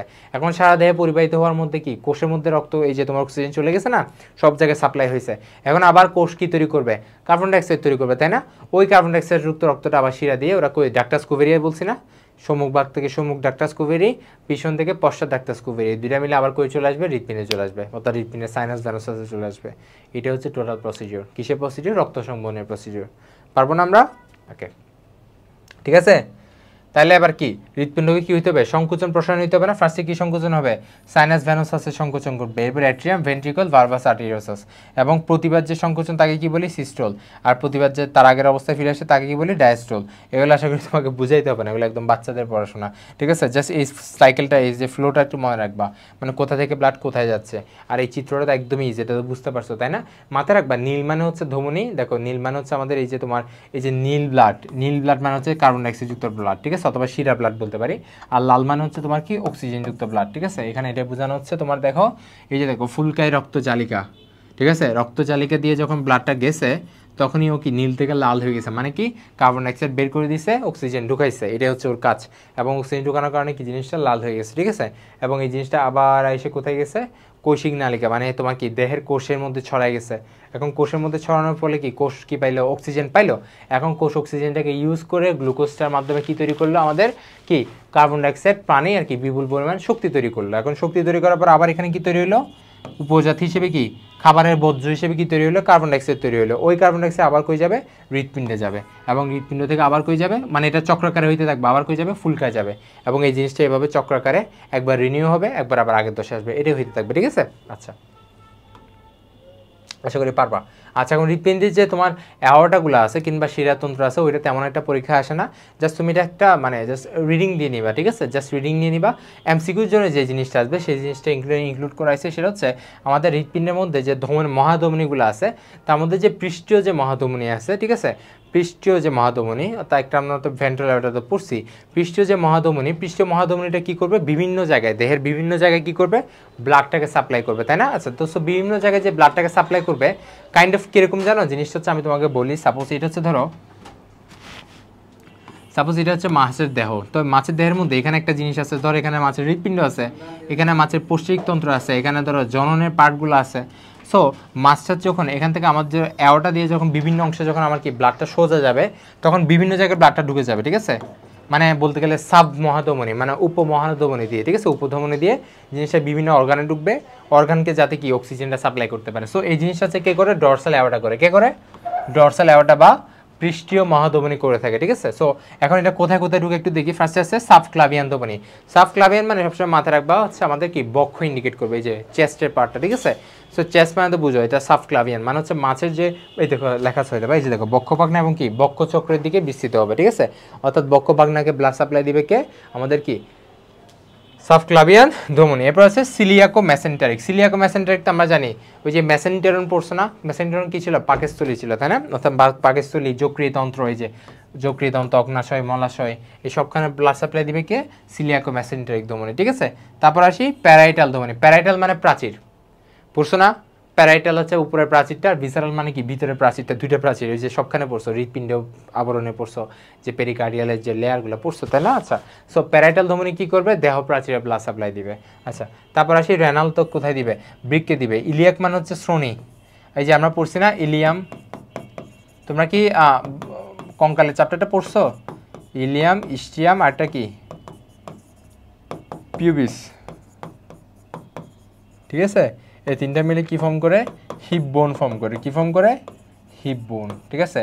ওই যে আমাদের এই হিপ বোনটা ফর্ম করে, ঠিক আছে, যেটাকে আমরা কোমর বলি আর কি। সো ওই যে ইলিয়াম মানে মিন করে হচ্ছে আমাদের এই এরিয়াটা, মানে কি শ্রোণী এরিয়াটা, ঠিক আছে, ওখানে রক্ত পরিবহন করবে কে, ইলিয়াক ধমনী। তারপর করাল মানে তো জানি, করাল মানে কি ল্যাজ মিন করে, অর্থাৎ লেজে পরিবহন করবে এটা। সো এই যে জিনিসগুলো বুঝতে পারছো তো, মানে ডরসাল অ্যাওর্টা হচ্ছে দেহের মধ্যরেখা বরাবর বিস্তৃত, এবং মধ্যরেখা থেকে বিভিন্ন জায়গায় কি ওর সাব ব্রাঞ্চগুলো বের হয়ে গেছে, যাতে বিভিন্ন জায়গায় ও কি করতে পারে, ব্লাডটা সাপ্লাই দিতে পারে। যেমন এখানে একটা এক একটা ধমনী বের হয়ে বিভিন্ন জায়গায় ব্লাডটা সাপ্লাই দিচ্ছে। সো এটা একটু মুখস্থ করবা, ঠিক আছে। আচ্ছা, এখন হচ্ছে আমাদের এই যে তোমার রুই মাছের কিন্তু কি আছে, আমাদের বিভিন্ন পোর্টাল তন্ত্র আছে। পোর্টাল তন্ত্র তো আমরা বুঝতে পারি, পোর্টাল তন্ত্র তো আমরা জানি, অর্থাৎ ব্লাডটা সরাসরি ধরো লেজ থেকে আমাদের হৃৎপিণ্ডে চলে যাবে, রুই মাছের লেজ থেকে হৃৎপিণ্ডে চলে যাবে, ঠিক আছে। এখন লেজ থেকে হৃৎপিণ্ডে যাওয়ার পথে মাঝখানে পড়ে গেছে কে, যকৃৎ, অর্থাৎ রুই মাছের যকৃৎ পড়ে গেছে। এখন যকৃৎকে তো ভেদ করে যেতে পারবে না, তাই না। সো হয়টা কি, যকৃতে ঢোকার আগে ও অনেকগুলো সাব ব্রাঞ্চ ডিভাইডেড হয়ে যায়, ঠিক আছে, অনেকগুলা শাখা প্রশাখা হয়ে যায়, শাখা প্রশাখা হয়ে যকৃতের মধ্যে প্রবেশ করে।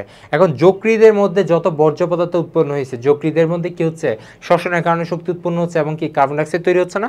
সো যকৃতের মধ্যে যত কার্বন ডাইঅক্সাইড সবগুলো নিয়ে আবার একটা শাখা, আবার একটা টোটাল ধমনী ফর্ম করে আবার কে দিকে বের হয়ে যাবে। মানে এক কথা বলতে গেলে, সাপোজ ধরো এটা যকৃতটা, এটা হচ্ছে ধরো যকৃত, এদিক দিয়ে হচ্ছে তোমার আসতেছে লেজ থেকে, এটা হচ্ছে লেজ, লেজ থেকে ধরো মাথার দিকে যাবে, ঠিক আছে, ঠিক আছে। আচ্ছা, মাঝখানে পড়ে গেছে কে, যকৃৎ। আচ্ছা, সো যকৃৎ যাওয়ার আগে এটা বিভিন্ন শাখা প্রশাখায় ভাগ হবে, হয়ে কি যকৃতকে পুরো ব্লাড সাপ্লাই দিবে।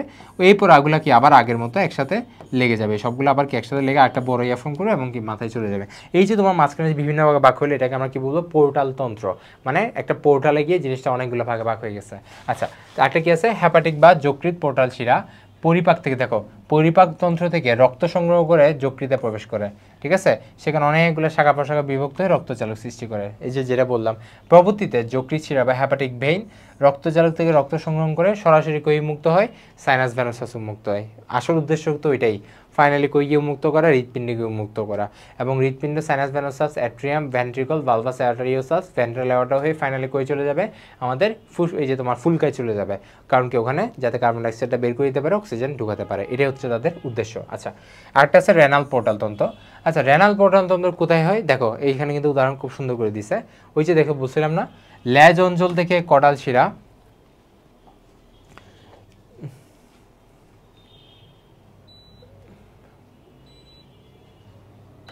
আচ্ছা দেখো, এই দেখো লেজ থেকে যখন কটাল শিরাটা রক্তগুলাকে সংগ্রহ করে কোথায় যাচ্ছিল, সাইনাস ভেনোসাসের দিকে যাচ্ছিল, তাই না। শিরার কাজই তো এটা, যাতে সে হৃৎপিণ্ড গিয়ে কার্বন ডাইঅক্সাইডকে সাপ্লাই দিতে পারতেছে, হৃৎপিণ্ড দিয়ে কার্বন ডাইঅক্সাইড ড্রেন করে দেবে ওখানে, ঠিক আছে। আচ্ছা, সো লেজ থেকে কই যাচ্ছে, হৃৎপিণ্ডে যাচ্ছে, মাঝখানে কে পড়ে গেছে, বৃক্ক পড়ে গেছে। সো কি করছে, বৃক্কের মধ্যে ঢুকে গেছে এবং দুইটি শাখায় ডিভাইডেড হয়েছে। একটা কি পশ্চাৎ কার্ডিনাল শিরা হিসেবে সম্মুখভাবে অগ্রসর হয়, আর বাম শাখাটি কই প্রবেশ করে, বৃক্কের প্রবেশ করে বিভক্ত হয়ে জালিকা সৃষ্টি করে। আচ্ছা, এখানে দুইটা পার্ট আছে, একটা হচ্ছে কার্ডিনাল শিরার একটা অংশ আছে, একটা হচ্ছে ডান কার্ডিনাল শিরা, একটা কি বাম কার্ডিনাল শিরা, ঠিক আছে। আচ্ছা, তোমার যে দুইটা আছে, ঠিক আছে। আচ্ছা, ডান যে শাখাটা দেখো, ডান যে শাখাটা সেটা কি, ডান পশ্চাৎ কার্ডিনাল শিরা হিসেবে সম্মুখের দিকে চলে যাবে, আর বাম যেটা আছে সেটা কি বৃক্কের মধ্যে ঢুকে যাবে, এটাই বলতে চাচ্ছে, ঠিক আছে। আচ্ছা, এবং এই জন্য বাম যে পশ্চাৎ কার্ডিনাল শিরা, সেটা একটা নাম হচ্ছে রেনাল শিরা। এই যে দেখো রেনাল পোর্টাল শিরা, ঠিক আছে। আচ্ছা, তারপর রেনাল পোর্টাল শিরা কি করবে, রেনাল পুরো বৃক্ক থেকে ব্লাডগুলোকে কালেক্ট করে, যে তোমার কার্বন ডাইঅক্সাইড ব্লাডগুলোকে কালেক্ট করে কই চলে যাবে, সাইনাস ভেনোসাসে মুক্ত হবে। যে দেখো, রক্ত বাম পশ্চাৎ কার্ডিনাল শিরা দিয়ে সংগৃহীত হয়ে রক্তগুলোকে ডাক্টাস কুভেরির মাধ্যমে কই পৌঁছায় দিবে, সাইনাস ভেনোসাসে পৌঁছায় দিবে। টোটাল প্রসেসটা একটু করে আমরা দেখি। এই যে তোমার টোটাল যে রক্ত সংবহনতন্ত্রের প্রসেসটা দেখো, সাইনাস ভেনোসাসে কি আসলো, কার্বন ডাইঅক্সাইড যুক্ত ব্লাডটা আসলো, কোত্থেকে আসলো আমরা জানি, ডাক্টাস কুভেরি থেকে। আচ্ছা, এখান থেকে পড়তে থাকি, অ্যাট্রিয়াম, ভেন্ট্রিকল, তারপর কই ভালভাস আর্টারিওসাস, সেখান থেকে ভেন্ট্রাল অ্যাওর্টা, ভেন্ট্রাল অ্যাওর্টা থেকে কই চলে যাবে, অন্তর্বাহী ব্রাঙ্কিয়াল ধমনী আছে, বহির্বাহী ব্রাঙ্কিয়াল ধমনী আছে। এটা কি পরিবহন করবে, কার্বন ডাইঅক্সাইড যুক্ত পরিবহন করবে, ঠিক আছে, কার্বন ডাইঅক্সাইড যুক্ত ব্লাড। মানে এরা ধমনী, তাও কি পরিবহন করবে, কার্বন ডাইঅক্সাইড যুক্ত ব্লাড পরিবহন করবে। এখানে কিন্তু মানুষের সাথে মিলাবা না, মানুষের ক্ষেত্রেও কিন্তু সেই মানুষের ফুসফুস কিন্তু কি উল্টা কাজ করে না, মানে ওখানে যে পালমনের শিরা আছে সেটা কিন্তু কি অক্সিজেনযুক্ত রক্ত পরিবহন করে, আর পালমনের ধমনীটা কি পরিবহন করে, কার্বন ডাইঅক্সাইড যুক্ত রক্ত পরিবহন করে। এদের ক্ষেত্রে ডিফারেন্স, ঠিক আছে, এখানে ডিফারেন্স আছে, উল্টা আর কি। আচ্ছা, তারপর অন্তর্বাহী ব্রাঙ্কিয়াল ধমনী কই চলে যাবে, আমাদের ফুলকায় চলে যাবে, ঠিক আছে। অন্তর্বাহী ব্রাঙ্কিয়াল ধমনী হচ্ছে কার্বন ডাইঅক্সাইড যুক্ত রক্ত পরিবহন করবে, আর বহির্বাহী যেটা সেটা হচ্ছে অক্সিজেন যুক্ত পরিবহন করবে, এটা মাথায় রাখবা। তাহলে অন্তর্বাহীটা কই ঢুকলো, কার্বন ডাইঅক্সাইড যুক্ত রক্ত নিয়ে ফুলকায় প্রবেশ করলো, এবং ফুলকা থেকে কার্বন ডাইঅক্সাইডটা পানিতে চলে গেছে, এবং পানি থেকে কার্বন ডাইঅক্সাইড, এই যে পানিতে অক্সিজেনটা রক্তের মধ্যে মিশে কই যাবে বহির্বাহী ব্রাঙ্কিয়াল ধমনী, যেটা হচ্ছে কি থাকবে অক্সিজেন রক্তযুক্ত, ঠিক আছে।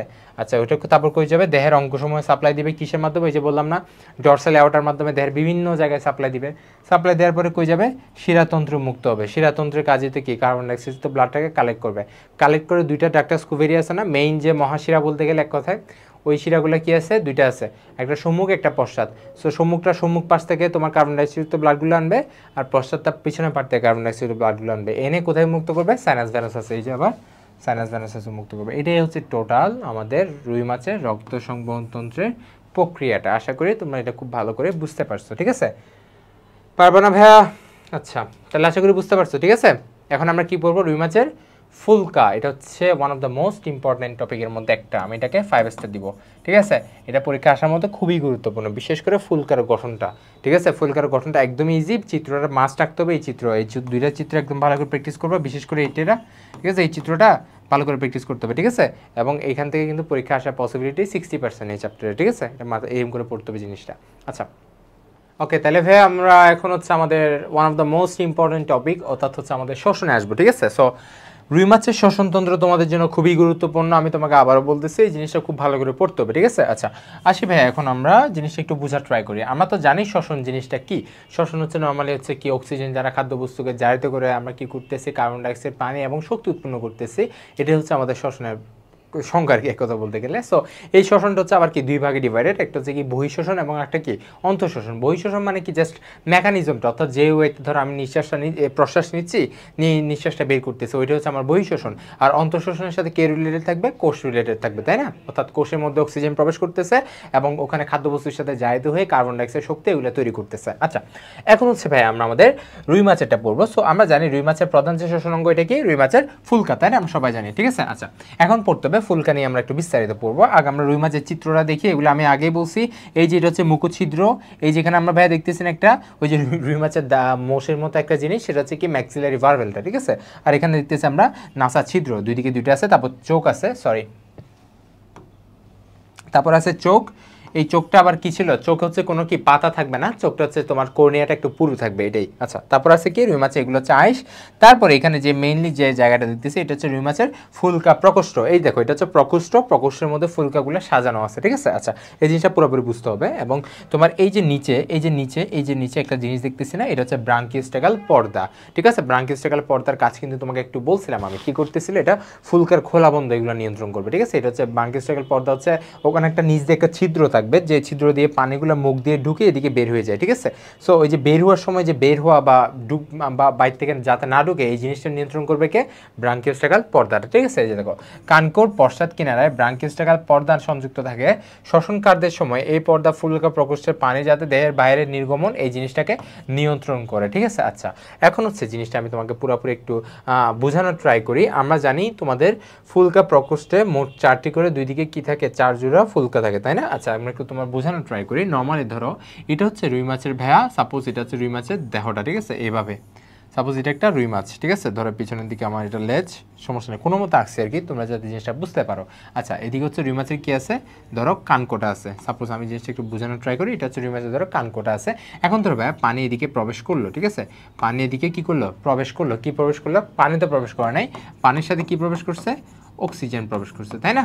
অক্সিজেন প্রবেশ করছে, কিংবা আদার্স যে আমাদের পুষ্টি বলতে পারি, পুষ্টিগুলা প্রবেশ করছে। আচ্ছা বা খাবার, বা আরও বলতে পারি কি ফাইটো যে প্লাঙ্কটনগুলো এগুলা কি প্রবেশ করলো, ঠিক আছে। ওকে আচ্ছা প্রবেশ করছে। এখন এদিকে দুই দিকে যেটা আমি আলাদা একটা সুন্দর করে খুব বিশ্রী করে রাখছি, এই জিনিসটা হচ্ছে অ্যাকচুয়ালি আমি ফুলকা বুঝাতে চাইছি। আচ্ছা দেখো তাহলে রুই মাছের দুই দিকে কিছু ছিদ্র থাকে গলবিলের পাশে, এটা হচ্ছে রুই মাছের গলবিল না, ওই গলবিলের দুই দিকে হচ্ছে এরকম করে ছিদ্র থাকে। কয়টা ছিদ্র থাকে, মোট 10 জোড়া, ঠিক আছে। 10 জোড়া মানে কয়টা, দুই দিকে 5টা করে ছিদ্র থাকবে, ঠিক আছে। দুই দিকে 5টা করে মোট 10 জোড়া ছিদ্র থাকবে। ওই ছিদ্রগুলো মানে তো বুঝতেছো, পানি যখন এদিক দিয়ে ঢুকবে পানির সাথে অক্সিজেন প্রবেশ করবে এবং পানিগুলো এই ছিদ্র দিয়ে কোথায় প্রবেশ করবে ভাইয়া, ছিদ্র দিয়ে কই প্রবেশ করবে, একদম ইজি না, ছিদ্র দিয়ে কি ফুলকাতে প্রবেশ করবে, ঠিক আছে। একদমই সিম্পল, এই দেখো এদিকে ফুলকাতে প্রবেশ করলো, এইভাবে ফুলকাতে প্রবেশ করলো। আচ্ছা এখন হচ্ছে ফুলকা প্রকোষ্ঠ আমরা জানি দুই দিকে কয়টা, এদিকে 4টা আছে, এদিকে হচ্ছে 4টা এবং এই পাশে হচ্ছে 4টা, তাই না? কি আছে? ফুলকা আছে, এবং ফুলকার এই যে যেটা আমি একটা চেম্বার রাখতে চাইছি না, এটা হচ্ছে মেইনলি ফুলকা প্রকোষ্ঠটা, ঠিক আছে? এটা হচ্ছে মেইনলি ফুলকা প্রকোষ্ঠ, এদিকে এটা হচ্ছে ফুলকা প্রকোষ্ঠ। আচ্ছা, তাহলে একটু তো আমি বুঝতে পারছি যে প্রশ্বাসের যে বিষয়টা, অর্থাৎ পানিটা ঢুকে হচ্ছে গলবিলের দুই দিকে হচ্ছে কি 5 জোড়া ছিদ্র আছে, ওগুলো দিয়ে হচ্ছে পানিটা এদিক থেকে হচ্ছে ঢুকে তোমার কই চলে গেছে? ফুলকাতে চলে গেছে। এদিকে 4টা করে মোট 4 জোড়া ফুলকা আছে। আচ্ছা, এখন হচ্ছে তোমার এদিকে যখন পানিটা গেছে, দ্যাট মিনস কি গলবিল দিয়ে পানিটা এসে ফুলকাকে কি করছে? ফুলকাকে কি করলো? কাজই হচ্ছে এটা, শোষণের কাজ মানে কি? ভিজিয়ে দেয়া। কি করছে? ভিজিয়ে দেয়া। তো ও কি জাস্ট ভিজিয়ে দিছে? না, ও হচ্ছে তোমার ফুলকাতে অক্সিজেন মিশাই দিছে, ঠিক আছে? আচ্ছা, ফুলকাতে অক্সিজেন মিশাই দিছে। এখন হচ্ছে আমরা কি জানি ফুলকাতে হচ্ছে কি জমা ছিল? কার্বন ডাইঅক্সাইড জমা ছিল। কিসের মাধ্যমে? অন্তর্বাহী ব্রাঙ্কেল ধমনী। তোমাকে জিনিসটা আমি পুরো বুঝাই দিব, সমস্যা নেই, ঠিক আছে? দেখো আমি তোমাকে বুঝাই। তাহলে আমার কি ছিল? ফার্স্টে সাইনাস ভেনাস আছে, দেখো বোঝার ট্রাই করো। ব্লাড আসছে, শিরাযুক্ত ব্লাড, তাই না? কার্বন ডাইঅক্সাইড যুক্ত ব্লাড কিসের মাধ্যমে আসছে? দুইটা ডাক্টাস কুভেরি, তাই না? দুইটা ডাক্টাস কুভেরি, একটা হচ্ছে দেহের সম্মুখ ভাগ অবস্থিত এবং দেহের একটা কি পশ্চাৎ ভাগ অবস্থিত, তাই না? সো দুইটা ডাক্টাস কুভেরি থেকে কার্বন ডাইঅক্সাইড যুক্ত ব্লাডগুলো কই আসছে? সাইনাস ভেনাস আসছে। সেখান থেকে সিরিয়ালি কই গেছে? অ্যাট্রিয়ামে গেছে। সেখান থেকে সিরিয়ালি কই গেছে? ভেন্ট্রিকলে গেছে। ওখান থেকে আমাদের কই গেছে? ভালভাস আর্টারিওসাসে গেছে, ঠিক আছে? ভালভাস আর্টারিওসাসে গেছে। আচ্ছা, ভালভাস আর্টারিওসাস থেকে কই গেছে? অন্তর্বাহী অথবা ইন্টারনাল, আচ্ছা তোমাদের জন্য আমি এটা বাংলায় লিখি, সমস্যা নাই। অন্তর্বাহী ব্রাঙ্কিয়াল অথবা ব্রঙ্কিয়াল ধমনী। ভাই এখানে আচ্ছা তোমরা ব্রাঙ্কিয়াল জিনিসটা বুঝতে পারছো? ওই যে আমরা আমাদের মানুষের ক্ষেত্রে দেখানো ফুসফুসে ব্রঙ্কাস ব্রঙ্কিয়াল বলছি না, ওই জিনিসটা হচ্ছে এখানে মাছের ক্ষেত্রে ব্রাঙ্কিয়াল ইউজ করছে, ঠিক আছে? তাহলে দেখো ডাক্টাস কুভেরি থেকে সাইনাস ভেনাসাস কি আসছে? কার্বন ডাইঅক্সাইড যুক্ত ব্লাড আসছে, এসে কোথায়? অ্যাট্রিয়াম, ভেন্ট্রিকল, ভালভাস আর্টেরিওসাস, ওখান থেকে অন্তর্বাহী ব্রাঙ্কিয়াল ধমনী হয়ে কই যাবে? অবভিয়াসলি ফুলকাতে যাবে, তাই না? ফুলকাতে গেল। তাহলে ফুলকাতে এখন কি আসলো? কার্বন ডাইঅক্সাইড যুক্ত ব্লাডটা এসে ওয়েট করতেছে। এখন বাইরে থেকে পানিটা ঢুকছে, সাথে কি ঢুকছে? অক্সিজেন ঢুকছে, তাই না? তাহলে অক্সিজেনটা ঢুকে দেখো এদিকে ঢুকে ছিদ্র দিয়ে ফুলকাতে গিয়ে এদিকে ফুলকার নিচে একটা কি আছে? ব্রাঙ্কিওস্টাগাল পর্দা আছে। কি নাম এটা? ব্রাঙ্কিওস্টাগাল মেমব্রেন বা পর্দা, ঠিক আছে? আচ্ছা, এই মেমব্রেনটা কি করবে? এখানে একটা হচ্ছে তোমার ছিদ্র আছে, যে ছিদ্র দিয়ে পানিটা হচ্ছে কি ওই যে প্রশ্বাসের কাজ শেষ, এখন নিঃশ্বাস হিসেবে পানিটাকে আবার কি ফেরত দিতে হবে না? আমার তো ফুলকা ভিজানোর কাজ শেষ, এখন কি পানিটাকে আবার চলে যেতে হবে না? তো পানিটা হচ্ছে এদিকে বের হয়ে যায়, ঠিক আছে? সো এই বের হওয়াটা নিয়ন্ত্রণ করবে একটা পর্দাটার নাম কি? ব্রাঙ্কিওস্টাগাল মেমব্রেন, ঠিক আছে? আচ্ছা, তাহলে এখন তোমার কি কার্বন ডাইঅক্সাইড যুক্ত ফুলকা ওয়েট করতেছে। এখন আমি বাইরে থেকে হচ্ছে ফুলকাটাকে ভিজাই দিলাম। এখন ভিজাই দিলাম মানে কি? আমি কি করলাম? আমি হচ্ছে ডিফিউশন করলাম। ডিফিউশন মানে কি? ব্যাপন করলাম, তাই না? আমি এখন কি করলাম? ব্যাপন করলাম বলতে কি আমি অক্সিজেনটাকে কোথায় ঢুকাই দিলাম? আমি অক্সিজেনটাকে এই যে এখানে ফুলকার মধ্যে অলরেডি কার্বন ডাইঅক্সাইড ওয়েট করতেছে। সো আমি কি করলাম? ব্লাড থেকে হচ্ছে কার্বন ডাইঅক্সাইডটাকে হচ্ছে নিজে নিয়ে নিলাম এবং এই অক্সিজেনটাকে হচ্ছে কি ব্লাডে দিয়ে দিলাম। এটি হচ্ছে আমার টোটাল কি শ্বসনের কাজ ছিল, ঠিক আছে? ফুলকার মধ্যে কাজ ছিল। এখন ফুলকার এক সাইডে থাকে হচ্ছে ফুলকা তোমার ইন্টার ফুলকা সেপ্টাম দিয়ে দুই ফুলকা আলাদা থাকে। সো একটা সম্মুখ ভাগ থাকে, একটা পিছনে ভাগ থাকে। সম্মুখ ভাগে ধরো আছে কি? অন্তর্বাহী ব্রাঙ্কিয়াল ধমনী, যেটা ঢুকতেছে। অন্তর্বাহী মানে ঢুকতেছে না? তাহলে ফুলকার মধ্যে ঢুকতেছে কি ঢুকতেছে? কার্বন ডাইঅক্সাইড যুক্ত ব্লাড ঢুকতেছে, তাই না?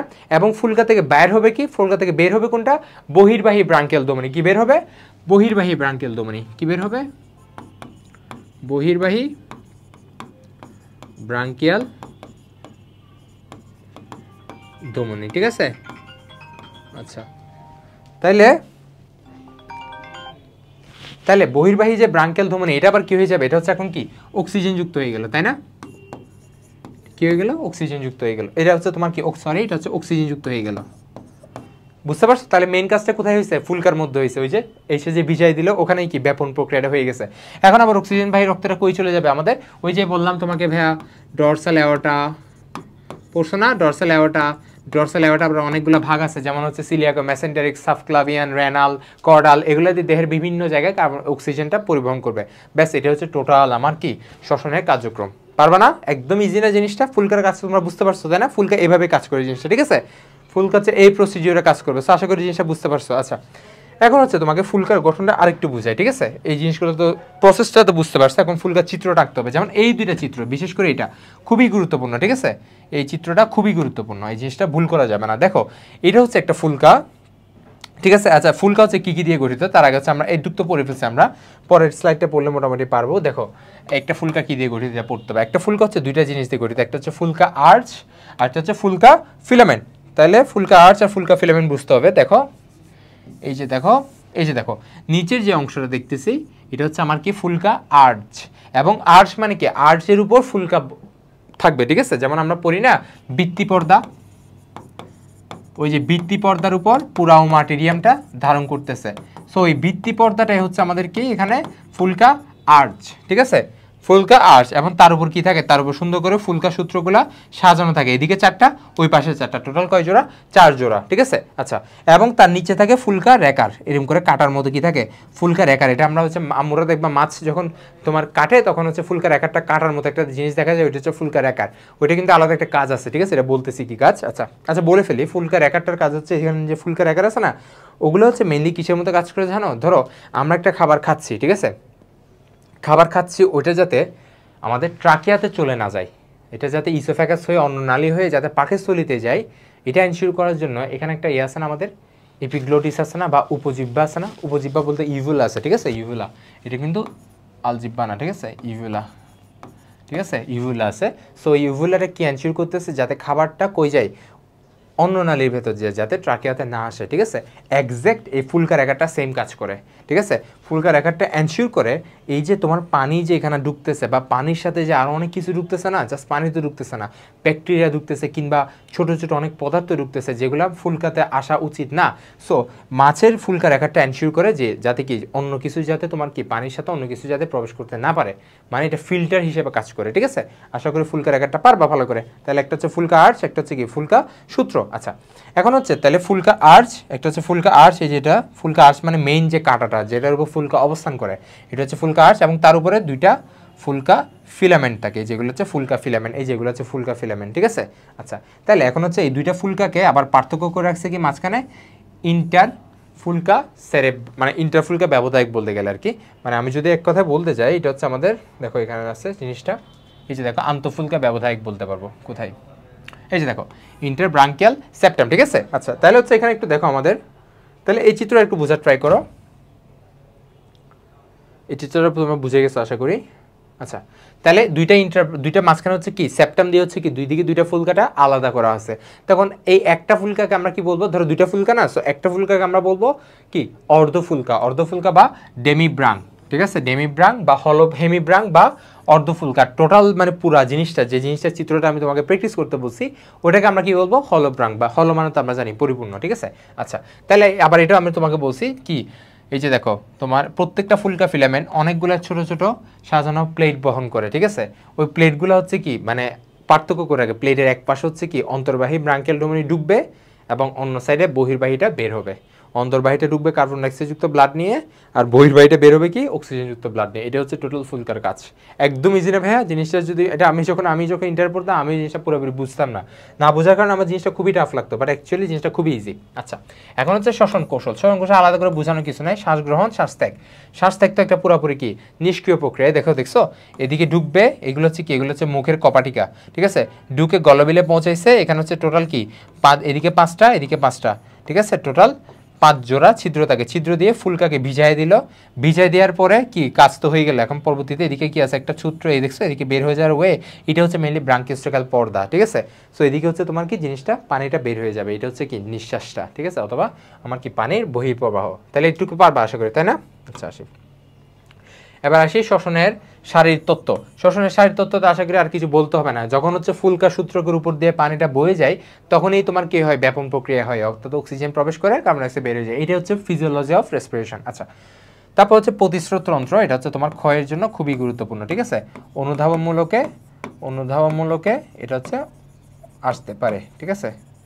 অনুধাবনমূলকে এই জিনিসটা আসবে, ঠিক আছে? আচ্ছা, তাহলে এখন হচ্ছে আমার দেখো এই জিনিসটা কি প্রতিস্রোত মানে কি কাউন্টার কারেন্ট মানে হচ্ছে কি দুই দিকে, ধরো আমি যাচ্ছি এদিকে, আমার বন্ধু কামাল যাচ্ছে এদিকে, তাহলে আমি হচ্ছে ওর কি কাউন্টার, ঠিক আছে? এটা হচ্ছে মেইনলি এখানে বোঝাচ্ছে। তাহলে জিনিসটা কি দেখো, রুই মাছের ফুলকায় বিদ্যমান যে রক্তনালিকার মধ্যে যে রক্ত, সেটা সর্বদা যে পানির স্রোত তার বিপরীত দিকে প্রবাহিত হয়, একে আমি কি বলতেছি, প্রতিস্রোততন্ত্র বলতেছি। এবং রক্ত কর্তৃক এই জন্য সর্বোচ্চ অক্সিজেন গ্রহণ মাত্রা নিশ্চিত হয়। আচ্ছা, এটা কেন? এটা হচ্ছে খুবই একটা ফিজিক্স একটা ওয়েতে, ফিজিক্যাল একটা ওয়েতে বোঝানো যেতে পারে।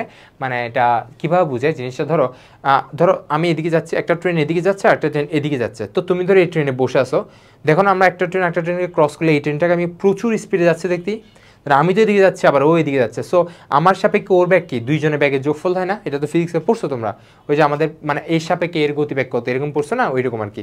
সো যখন তারা বিপরীত দিকে থাকবে, অর্থাৎ ওই যে অন্তর্বাহী ব্রাঙ্কেল ধমনী যে কার্বন ডাইঅক্সাইডযুক্ত রক্ত পরিবহন করতেছে বলছে না এগুলা, সো ধরো ওর হচ্ছে রক্তের প্রবাহ এদিকে থাকলে যে পানিতে যে যাকে ভিজাই দিচ্ছে তার হচ্ছে তার বিপরীত দিকে সে ভিজাই দিতে হবে। যদি বিপরীত দিকে ভিজাই দেয় রক্তকে, তাহলে কি তার যে অক্সিজেন যে স্যাচুরেশন, অর্থাৎ অক্সিজেন যে গ্রহণ করবে না ব্যাপনের মাধ্যমে, তার গ্রহণের মাত্রাটা সবচেয়ে বেশি হবে, অর্থাৎ প্রায় 80% হবে। মানে 100 ভাগ যদি যায় তার মধ্যে 80 ভাগে কি এনশিওর হবে যে হ্যাঁ এটা এখান থেকে নিচ্ছে, ঠিক আছে? কেন? কারণ হচ্ছে একটা কি কনসেন্ট্রেশন গ্রেডিয়েন্ট তৈরি হয়, ঠিক আছে? মানে দুইটা বিপরীত দিয়ে গেলে তাদের মধ্যে একটা কি ঘনমাত্রার একটা কি গ্রেডিয়েন্ট তৈরি হবে। সো গ্রেডিয়েন্ট তৈরি হওয়া মানে এই যে ধরো আমাদের দেখতেছে না বিদ্যুৎ পরিবাহী হচ্ছে, বিদ্যুৎও কিন্তু কিসের জন্য পরিবাহী হয়? গ্রেডিয়েন্টের কারণে। যেখানেই হচ্ছে তোমার কি একটা বিরাট পার্থক্য তৈরি হবে, সেখানে কি প্রবাহটা অনেক বেশি হবে। এই জিনিসটা হচ্ছে প্রতিস্রোততন্ত্র, ঠিক আছে? একদম ইজি, বুঝতে পারছো? অর্থাৎ প্রতিস্রোততন্ত্র হওয়ার একটা উদ্দেশ্য যাতে কি, যাতে অক্সিজেন স্যাচুরেশনটা অনেক বেশি হয়, অর্থাৎ অক্সিজেন অনেক ভালোভাবে কি তোমার ফুলকার মধ্যে রক্তগুলোকে মানে কি ব্যাপন প্রক্রিয়া ইজিলি করতে পারে। আচ্ছা, এরপর হচ্ছে আরেকটা সবচেয়ে গুরুত্বপূর্ণ, এটা হচ্ছে আমি 4 স্টার দিচ্ছি, সেটা কি বায়োথলি। আমি যেগুলো স্টার দিচ্ছি এগুলো মাস আসার মতো পরীক্ষা, ঠিক আছে? সেটা মাথায় রাখবা। তাহলে বায়োথলি বা পটকা বা কি হাইড্রোস্ট্যাটিক অঙ্গ। হাইড্রোস্ট্যাটিক কেন বলছে জানো? কারণ হচ্ছে এটাকে ভারসাম্য বজায় রাখে, ঠিক আছে? পানির মধ্যে মাছের ভারসাম্য বজায় রাখে কি, অবভিয়াসলি আমরা জানি পটকাই তো রাখে, তাই না? আচ্ছা, তাহলে দেখি জিনিসটা কি। জিনিসটা আশা করি আমার তোমার বলতে হচ্ছে না, জাস্ট অবস্থানটা পড়বা। এটা হচ্ছে মেরুদণ্ডের নিচে পশ্চিম নালীর উপরে। আমরা তো জানি এটা হচ্ছে কি, এই যে এটা দেখতেছি না, এটা হচ্ছে কি পশ্চিম নালী, আর এটা হচ্ছে রুই মাছের মেরুদণ্ড। দুইটার মাঝখানে কি আছে? বায়োথলিটা আছে, একটুকু লাগলে হবে। এবং বায়োথলির মধ্যে প্রধানত কি থাকবে? অক্সিজেন থাকবে। অক্সিজেন ছাড়াও আরও দুইটা থাকবে, নাইট্রোজেন থাকবে আর কি কার্বন ডাইঅক্সাইড থাকবে। এটা অনেকবার পরীক্ষা আসে কি কি গ্যাস থাকে, ঠিক আছে? আচ্ছা, তারপর দেখো বায়োথলি হচ্ছে তোমার কি, বায়োথলির সাথে আরও কিছু কানেকশন আছে। দেখো দেখো অন্ননালী এবং বায়োথলির মাঝে একটি সংযোগকারী নালী থাকে। কার সাথে কার? অন্য নালীর সাথে বায়োথলির। কোথায়? এ ধরো এখানে হচ্ছে অন্য নালী না, এই যে দেখো এইভাবে, আমি অন্য কিছু দেওয়া দেখাই, ওয়েট করো, এই যেভাবে, এই যেটা বায়োথলির সাথে এখানে অন্য নালী, সাপোজ এটা অন্য নালী, এই যে একটা কানেকশন, এই কানেকশনটা যে নালী দ্বারা হয়েছে ওই নালীটার নাম কি একটু দেখো তো? এটা হচ্ছে নিউমেটিক নালী। কই আছে? এই যে দেখো নিউমেটিক নালী, বা একটা নাম বলা হয় ডাক্টাস নিউমেটাস। ডাক্টাস মানে হচ্ছে নালী বোঝায়, ঠিক আছে? আর নিউমেটিক্স মানে হচ্ছে নিউমেটিক নালী, মানে একটা ফাঁপা নালী মিন করে, ঠিক আছে? আচ্ছা, এটা কিন্তু কারণ আছে, এটা কানেকশনের কারণ আছে। যেমন আমাদের কানের সাথে, আমাদের ধরো কানের সাথে গলবিলের যে কানেকশন কিসের মাধ্যমে হবে? ইউএস্টেশিয়ান নালী। কিসের মাধ্যমে? ইউএস্টেশিয়ান নালীর মাধ্যমে, ঠিক আছে? এটা তো জানি আমরা অনেকে, তাই না? আচ্ছা, আশা করি পারবা। তাহলে এখন হচ্ছে আবার দুই রকম আছে, যাদের ক্ষেত্রে বায়োথলিটা অন্য নালীর সাথে কানেক্টেড তাদেরকে আমরা একটা নামে রাখবো। কি নামে রাখবো দেখো তো? ফাইসোস্টোমাস, ফাইসোস্টোমাস, ঠিক আছে? আর যাদের ক্ষেত্রে বায়োথলি অন্য নালীর সাথে কানেকশন থাকে না তাদেরকে আমরা কি বলবো? ফাইসোক্লিস্টাস। তো দুই রকম হতে পারে, ঠিক আছে? আচ্ছা, এবং আমরা নর্মালি বলতে পারি বায়োথলি যে পটকা যেটা, এটা দুইটা লেয়ার আছে, টিউনিকা এক্সটার্না, টিউনিকা ইন্টারনা, ঠিক আছে? আচ্ছা আচ্ছা, আসি তারপর। এরপর তোমার হচ্ছে দেখো এখানে হচ্ছে ধরো এটা হচ্ছে কি আমাদের বায়োথলির চিত্র। এখানে আমরা দেখতেছি বায়োথলির মধ্যে কি দুইটা প্রকোষ্ঠ আছে, একটা হচ্ছে সম্মুখ প্রকোষ্ঠ আর একটা হচ্ছে পশ্চাৎ প্রকোষ্ঠ। এবং এখানে কানেকশন কি দিয়ে আছে? নিউমেটিক নালী দিয়ে আছে। এবং এই যে তোমার পটকাটাকে ঘিরে অনেকগুলা কি এরকম করে আমরা কি কৈশিক জালিকার মতো, মানে কৈশিক জালিকার মতো বিস্তৃত না, এরকম করে অনেকগুলা কি দেখতেছি, এগুলো হচ্ছে এক প্রকার ঘ্যাস গ্রন্থির নাম কি? রেটিয়া মিরাবিলিয়া। এগুলো কি? ঘ্যাস গ্রন্থি, ঠিক আছে? ভ্যাস গ্রন্থি, এটার নাম কি? রেটিয়া মিরাভিলিয়া, ঠিক আছে? রেটিয়া মিরাভিলিয়া। এটা হচ্ছে মেনলি কি নিয়ন্ত্রণ করে? এগুলো হচ্ছে গ্যাসগুলো শোষণ করে নিজের মধ্যে রাখে এবং যখন লাগে তখন কি রুই মাছকে প্রোভাইড করে। ধরো আমার রুই মাছের মধ্যে এমন একটা রুই মাছ অবস্থায় চলে গেছে যেখানে ও পর্যাপ্ত পরিমাণ পানিতে অক্সিজেন পাচ্ছে না, তখন রুই মাছের পটকা টাকা তাকে কী করবে? অক্সিজেন সাপ্লাই করবে। এটাই বোঝা যাচ্ছে তোমাকে, ঠিক আছে? আচ্ছা, এখন রুই মাছের এই দেখো বায়োথলির কতগুলো ক্ষুদ্র অস্থি দ্বারা, দেখো বায়োথলিটা কিছু ক্ষুদ্র অস্থি দ্বারা ঘনিষ্ঠভাবে কার সাথে যুক্ত? অন্তঃকরণের সাথে যুক্ত, ঠিক আছে? এইটা হচ্ছে ওয়েভেরিয়ান ভেসিকল। দেখো ওয়েভেরিয়ান ভেসিকল নামক কি, এটা হচ্ছে তোমার ডাব্লিউ কে তো ভি উচ্চারণ করে আমরা জানি। তোমার হচ্ছে কি দেখো এই যে তোমার অস্থিগুলাকে, যেটার সাথে হচ্ছে তোমার কি বায়ুথলির আশেপাশে কিছু অস্থি আছে যাদের সাথে কি ডিপলি কানেকশন, কার সাথে, অন্তঃকরণের সাথে। এই যে অস্থিগুলাকে কি বলা হয়, ভ্যাভেরিয়ান অসিকল। ঠিক আছে, ভ্যাভেরিয়ান অসিকলটা হচ্ছে অনেক কিছুর সাথে যুক্ত, বিশেষ করে আমাদের রুই মাছের শ্রবণের সাথে যুক্ত। ঠিক আছে, মানে রুই মাছ শোনার সাথে যুক্ত আর কি। ঠিক আছে, এটা আমি বুঝাবো, সমস্যা নেই। আচ্ছা, এখন হচ্ছে বায়ুথলিক কাজ, এটা হচ্ছে 5 স্টার দিলাম। বায়ুথলিক কাজ মাছ লাগবে কি কি? ফার্স্ট হচ্ছে প্লবতা রক্ষা, এটা তো আমরা জানি। প্লবতা মানে কি? কোনো কিছু ভেসে থাকার ক্ষমতা, অর্থাৎ ও কোন স্টেজে কতটুকু বাসবে এটা হচ্ছে ডিফাইন করে কি প্লবতা। ঠিক আছে, এটাই প্লবতা বোঝায়। মেইনলি হচ্ছে জিনিসটা বোঝাচ্ছে অভিযোজনক্ষম বাসালো। এই জিনিসটা কি? এটা হচ্ছে রুই মাছের পটকাটে কি রুই মাছকে ভাসতে সাহায্য করে। অর্থাৎ দেখো, এটা হচ্ছে মেইনলি এটাই মিন করে, অর্থাৎ হচ্ছে কি এক একটা পরিবেশে এক এক গভীরতায় রুই মাছের এক এক রকম চাপ সহ্য করতে হয়। ওই জিনিসটাকে সহ্য করে অভিযোজনক্ষম ভাসালো, অর্থাৎ পটকা দিয়ে জিনিসটা কি কনভার্ট করা যায়। ঠিক আছে, এটা মিন করতেছে। সো এই যে তোমার এই নামগুলো একদম বলা যাবে না, তাহলে বাকিগুলো ইজিলি পারবা। ঠিক আছে, আচ্ছা। তারপর শ্বসনে হেল্প করে, পারবো। প্রতিধ্বনি সৃষ্টি করে। রুই মাছ হচ্ছে ভ্যাভেরিয়ান অসিকল আছে না, ওই যে বললাম যেটা বায়ু অস্থির সাথে কানেক্টেড, ওইটা দিয়ে হচ্ছে ও কি প্রতিধ্বনি তৈরি করতে পারে। আচ্ছা, তারপর হচ্ছে শব্দ উৎপাদন। শব্দ উৎপাদনটা খুবই গুরুত্বপূর্ণ, এটা হচ্ছে নিউমেটিক নালী দিয়ে করে। ওই যে বললাম না, যেটা অন্য নালীর সাথে কানেক্টেড, সো ওখান থেকে হচ্ছে অন্য নালীর সাথে কানেক্টেড, সো একটা ওরা আওয়াজ করতে পারে, ফো ফো। এই যে দেখো এখানে লেখা আছে, দেখো দেখো, হিস হিস, ঘোত ঘোত বা ঢাকের শব্দের মতো আওয়াজ সৃষ্টি করে। ঠিক আছে, এভাবে এরা ধরো শত্রুকে ভয় দেখায় অথবা কি যৌনসঙ্গীকে আকৃষ্ট করে। ঠিক আছে, তারপর 6 নম্বর কাজ কি? চাপ নিয়ন্ত্রণ। চাপ নিয়ন্ত্রণ তো বুঝতে পারতেছে, ধরো কোনো কারণে বাইরে অনেক চাপ বেড়ে গেছে, সো ও নিজের মধ্যে পটকার মধ্যে আরও বেশি বেশি অক্সিজেন কনজিউম করবে, যার কারণে কি তার চাপটা একটু কম ফিল হবে, এভাবেই তার চাপটা নিয়ন্ত্রণ করতে পারে। আচ্ছা, এটা তো বুঝতে পারছি তাই না ভাইয়া? আচ্ছা, আসি তাহলে একটু তো পারবো আমরা। আচ্ছা, তাহলে আর বেশি পড়া কিন্তু নেই, আমাদের মোটামুটি সব কিছু শেষ হয়ে গেছে এই চ্যাপ্টারে। আর কিছু আছে একদম লাস্টে, এগুলো হচ্ছে তোমার রুই মাছের প্রজনন তন্ত্রটা, এটাও মাঝে মধ্যে আসে, এটা তোমার মোটামুটি ভালো করে একটু পড়ার ট্রাই করো। দেখো প্রজনন তন্ত্রটা কিছু নাম আছে, এটা হচ্ছে তোমার মেডিকেল অনেকবার আসছে। শুক্রাশয়, শুক্রাশয় পেরিটোনিয়ামের ভাঁজ কি নামে পরিচিত? কি পর্দা দ্বারা তোমার ঝুলানো থাকে? মেসোরকিয়াম, মেসোরকিয়াম, মেসোভেরিয়াম। আমি ভ মাথা রাখতাম, ভ মানে হচ্ছে ওই যে ওভারির যে ভ আছে না, ওভারি, ওভারির যে ভ, এটা দিয়ে মাথায় রাখতাম। ওভারি কার সাথে রিলেটেড? স্ত্রীর সাথে রিলেটেড, তাই না? তো মেসোরকিয়াম যে পর্দা, তার সাথে ঝুলানো থাকবে কে? শুক্রাশয়। আর মেসোভেরিয়ামের সাথে কে যুক্ত থাকবে? ডিম্বাশয়। এভাবে মনে রাখতাম জিনিসটা। ঠিক আছে, আচ্ছা। এবং রুই মাছের কি থাকে আমরা তো জানি, পাঁজর দিয়ে মনে রাখছিলাম না? রুই মাছের 3টা জনন ছিদ্র থাকে, একটা হচ্ছে কি রেচন, পাঁচটা হচ্ছে পায়ু, পায়ু ছিদ্রের পর হচ্ছে জনন, জননের পর কি রেচন, এই 3টা ছিদ্র সিরিয়ালি। ঠিক আছে, আচ্ছা আসি। এখন রুই মাছের যৌন পরিপক্কতা, এখান থেকে এমসিকিউ আসে মেইনলি। আগে সবসময় হচ্ছে বাংলাদেশে হচ্ছে রুই মাছ প্রজননক্ষম হইতো 3 বছর বয়সে গিয়ে, বাট বর্তমানে যেহেতু ব্রিডিং করা হয়, নিজের মধ্যে কৃত্রিমভাবে ব্রিডিং করানো হচ্ছে, সো এটা অনেক কম হচ্ছে। তোমার যে সাইজটা লাগবে এটা হচ্ছে লাগবে, যে দেখো স্ত্রী মাছ 51 থেকে 70 সেন্টিমিটার এবং পুরুষ মাছ 60 থেকে 65, না? হ্যাঁ, 60 থেকে 65 সেন্টিমিটার লম্বা হলে তখনই তারা কি প্রজননের জন্য রেডি হবে। আচ্ছা, তারপর হচ্ছে প্রজনন মৌসুম। প্রজনন মৌসুম হচ্ছে কি? যখন ঘোর বর্ষা, ঠিক আছে, অনেক বর্ষা, অনেক স্রোত থাকবে, তখন হচ্ছে কখন? জুন জুলাই মাসে, তাই না? জুন জুলাই মাসে কী হবে? তারা প্রজনন টাইমটা থাকবে। আচ্ছা, জুন জুলাই মাসে তারা মেনলি কি প্রজননের উপযুক্ত সময় হিসেবে কাজ করবে। আচ্ছা, তারপর হচ্ছে প্রজননের স্থান। প্রজননের স্থানটা পারবে, এটা লাগবে না আলাদা করে। তারপর হচ্ছে অভিপ্রায়ন। দেখো তোমার রুই মাছ হচ্ছে নর্মালি ছোট ছোট নদী বা খাল এগুলোতে থাকে, বাট যখন ডিম পাড়া লাগে তখন তারা কি বড় নদীতে চলে যায়। ঠিক আছে, ওই জিনিসটাকে আমরা তাকে কি বলবো? মাইগ্রেশন বা অভিপ্রায়ন। ঠিক আছে, এই যে এটা মাইগ্রেশন বা অভিপ্রায়ন। তারপর হচ্ছে ডিম ছাড়ার সময়। আচ্ছা, ডিম ছাড়ার সময় এটা হচ্ছে জাস্ট রিডিং পড়ে নিবা, তুমি ইজিলি বুঝতে পারবা। এই যে বললাম না, বর্ষাকালে অমাবস্যা বা পূর্ণিমায় বজ্রপাত সহ প্রবল বর্ষণ, তখন হচ্ছে তারা কি পারবে? ডিমগুলা পারবে। ঠিক আছে, আচ্ছা, আশা করি বুঝতে পারছো। ঠিক আছে, তারপর হচ্ছে কি নিষেক।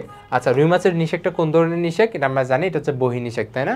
পুং রুই মাছ যেটা, সেটা হচ্ছে ছেড়ে দিবে এবং সি রুই মাছ ওখানে এসে কি নিষিক্ত করবে এবং কি ডিমটা ফার্টিলাইজড হবে, এটাই তো রুই মাছের নিষেক প্রক্রিয়া। ঠিক আছে, আচ্ছা। এবং রুই মাছের দেখো, রুই মাছের যে নিষিক্ত ডিম্বাণু সেটা পানিতে ভাসে না, পানির তলায় ডুবে যায়, এরকম ডিমকে কি বলে? ডিমার্সাল বলে। ঠিক আছে, ডিমার্সাল ডিম বলে, বুঝতে পারছো? আর সামুদ্রিক যেসব ডিম, দেখো সামুদ্রিক মাছের যে ডিম, এগুলো হচ্ছে হালকা এবং কি উপরে বেশে থাকে, যার কারণে তাদের কি বলে? প্যালাজিক ডিম বলে, প্যালাজিক। এই জিনিসটা ভালো করে পড়তে হবে, এটা আগে কিন্তু বই ছিল না। তাহলে একটা হচ্ছে ডিমার্সাল ডিম আর একটা কি প্যালাজিক ডিম। ঠিক আছে, আচ্ছা, বুঝতে পারছি। আচ্ছা, ওকে। এখন হচ্ছে আমরা পড়বো ভ্রূণীয় পরিস্ফুটন। ভ্রূণীয় পরিস্ফুটনটা কিছু টাইম আছে, ওগুলো আমরা পড়বো। তাহলে ফার্স্টে এইগুলোতে আমরা পারবো।